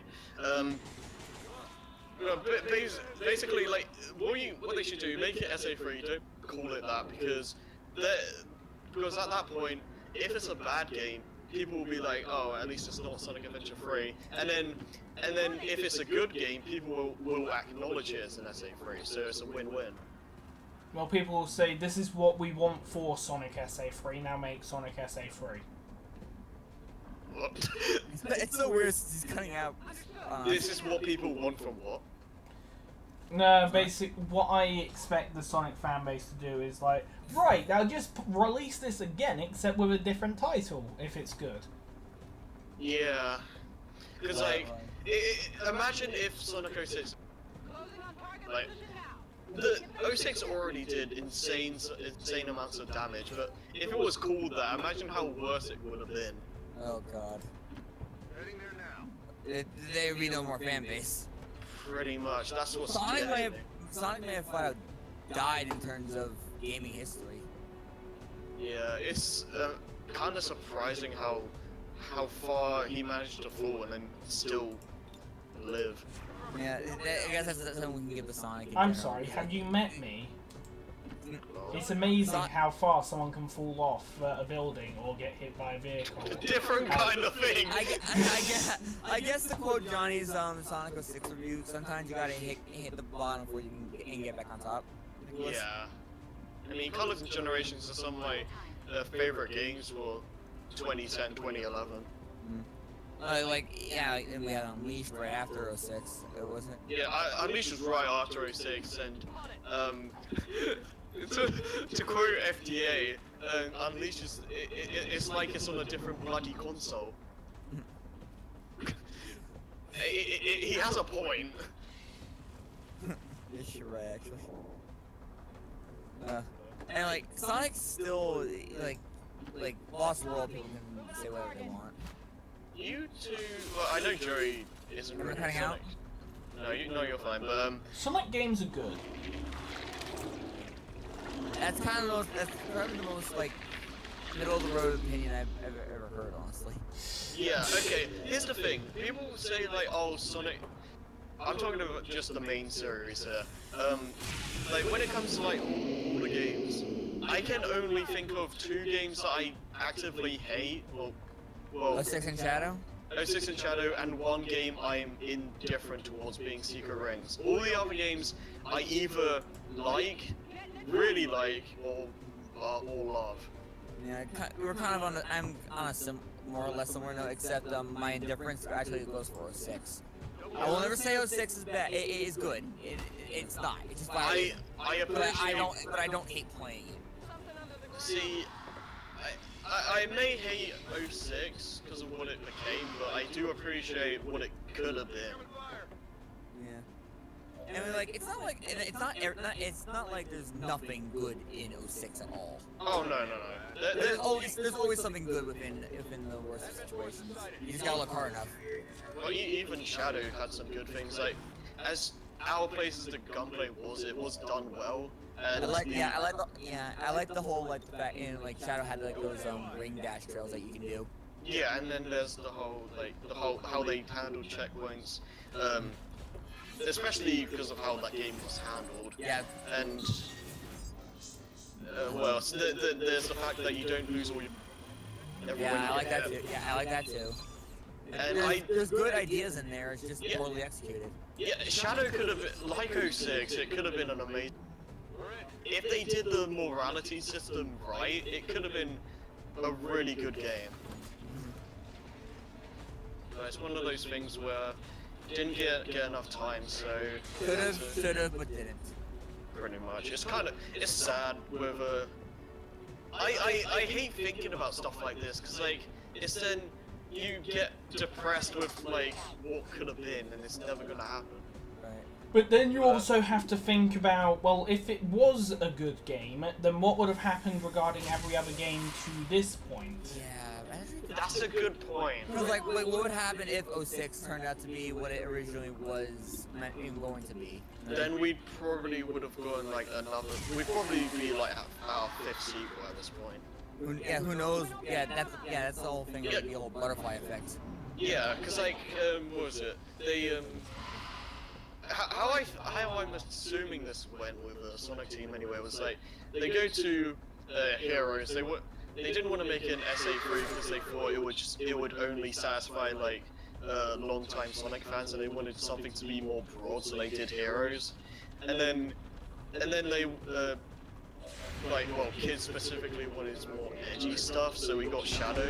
And then people didn't like that, so they were like, oh, maybe we should try being more like the adventure games. So they did 06, didn't finish it properly, so then it got torn to shreds, and they were like, oh, they probably didn't think about the whole it not being finished and thought more like, oh, they must not like adventure anymore, so let's make something completely different. Well, another thing I guess would be, what was I gonna say? Like, they're learning their lesson too, because like, we all know that one of the problems with 06 was also it's rushed. Yeah. They've slowly like, learned to not rush. Yeah, it's more evident with Fire and Ice. Oh yeah, that's the because like, yeah, that's just the start of it, which honestly gives me high expectations for or higher expectations for Sega in the future, because they've learned their lesson as far as we know. They're not just gonna give a date, go to this. We have to make it this no exception. Yeah, because like what was it?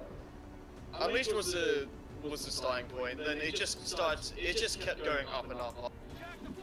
And like, and then there's the fact that a Sega employee, I believe, straight out apologized for some of the games that came out in the past 10 years. And we're seeing that we're slowly seeing the changes. Like they actively delayed Fire and Ice. Yeah, despite how bad the anniversary stream was, the announcements were really good. Like, see the amount of care and attention went into the Sonic in LEGO Dimensions thing.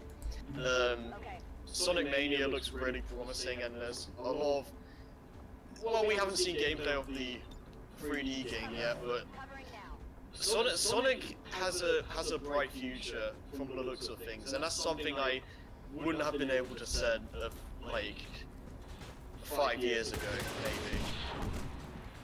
Actually, thinking about like, the whole going back to the whole classic, like how like they're gonna be your classic or kind of modern kind of debates thing going on. Yeah. Maybe that's why we have Mania and 2017 being announced and made. Yeah, I think I said this in a conversation before, but I'd be totally fine with like Christian White team making 2D games as well, and Sonic Team continue with their own with all the 3D stuff, because then you please, well, the two main crowds.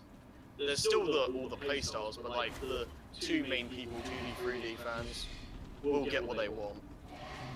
So I mean, if they keep going with that, I'd be totally fine. Yeah, we just gotta see how things go for the Blue Blur. Yeah, time will tell.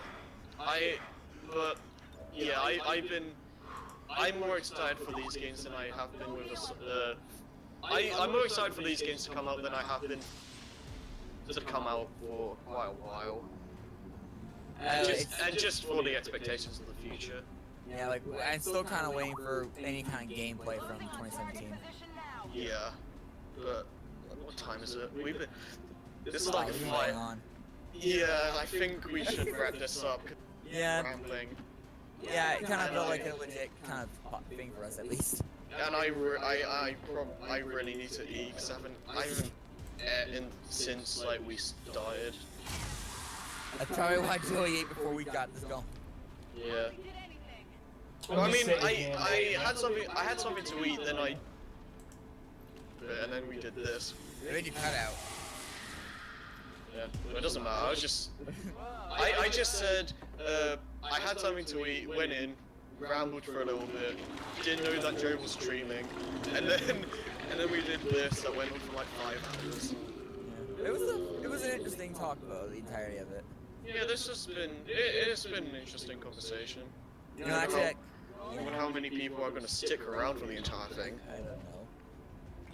Thinking about it though, we're really kind of, it's kind of like Sonic, we're really showing that we're actually getting better at our job. This is actually a 5-hour podcast. This might be our longest one. I will check after we're done, after the stream starts, but yeah, I think we're done. We said all our game franchises. Next week we'll probably be talking about either Gravity Falls or Steven Universe. Haven't thought which one yet, because like, well, I said it to these guys. I haven't said it I'm kind of tired of just talking about MLP when it comes to TV shows, so it'll be nice to talk about something else for a change. Yeah. But, yeah. We'll think about what one we're going to talk about first, but with that said, I think we're done, so, yeah. The AO is clear. Alright, man. Mission accomplished. Thank you. Yeah. That's perfect. Do your outro stuff, Joey. I can't talk anymore. Yes, well, actually, this is perfect timing because I just finished this mission, which gives. I was just gonna say, I heard closure. So, yeah, thanks for watching the stream. Please buy Tilk's Jaffa Cakes, Daring Do books, and get that all to you for low prices with Alicorn shipping. Just as a disclaimer to anyone who doesn't actually know, these are all actual things you can buy. Amazon has Daring Do books. It has a T-shirt that has Tilk's Jaffa Cakes on it, and there is a shipping company called Alicorn Shipping. This whole broadcast has been brought to you by Elusive Dark Art Armageddon III, and You cut out. yeah. Thank you for watching. Well, it doesn't matter if it cut out because I'm ending the thing, and I'm. One other thing. It will hear me. We should say this as well. For at least until I can stream from my again, podcasts are going to be every week. At least we're going to try that. Yeah, we're also still gonna use the Discord. Yeah. Can I stop streaming now? There's also the other thing I mentioned where you told me to advertise something, so I just said go outside and find a death egg. Okay, cool. Local Toys R Us near you. Yeah. Okay, bye. Bye. Bye, everybody.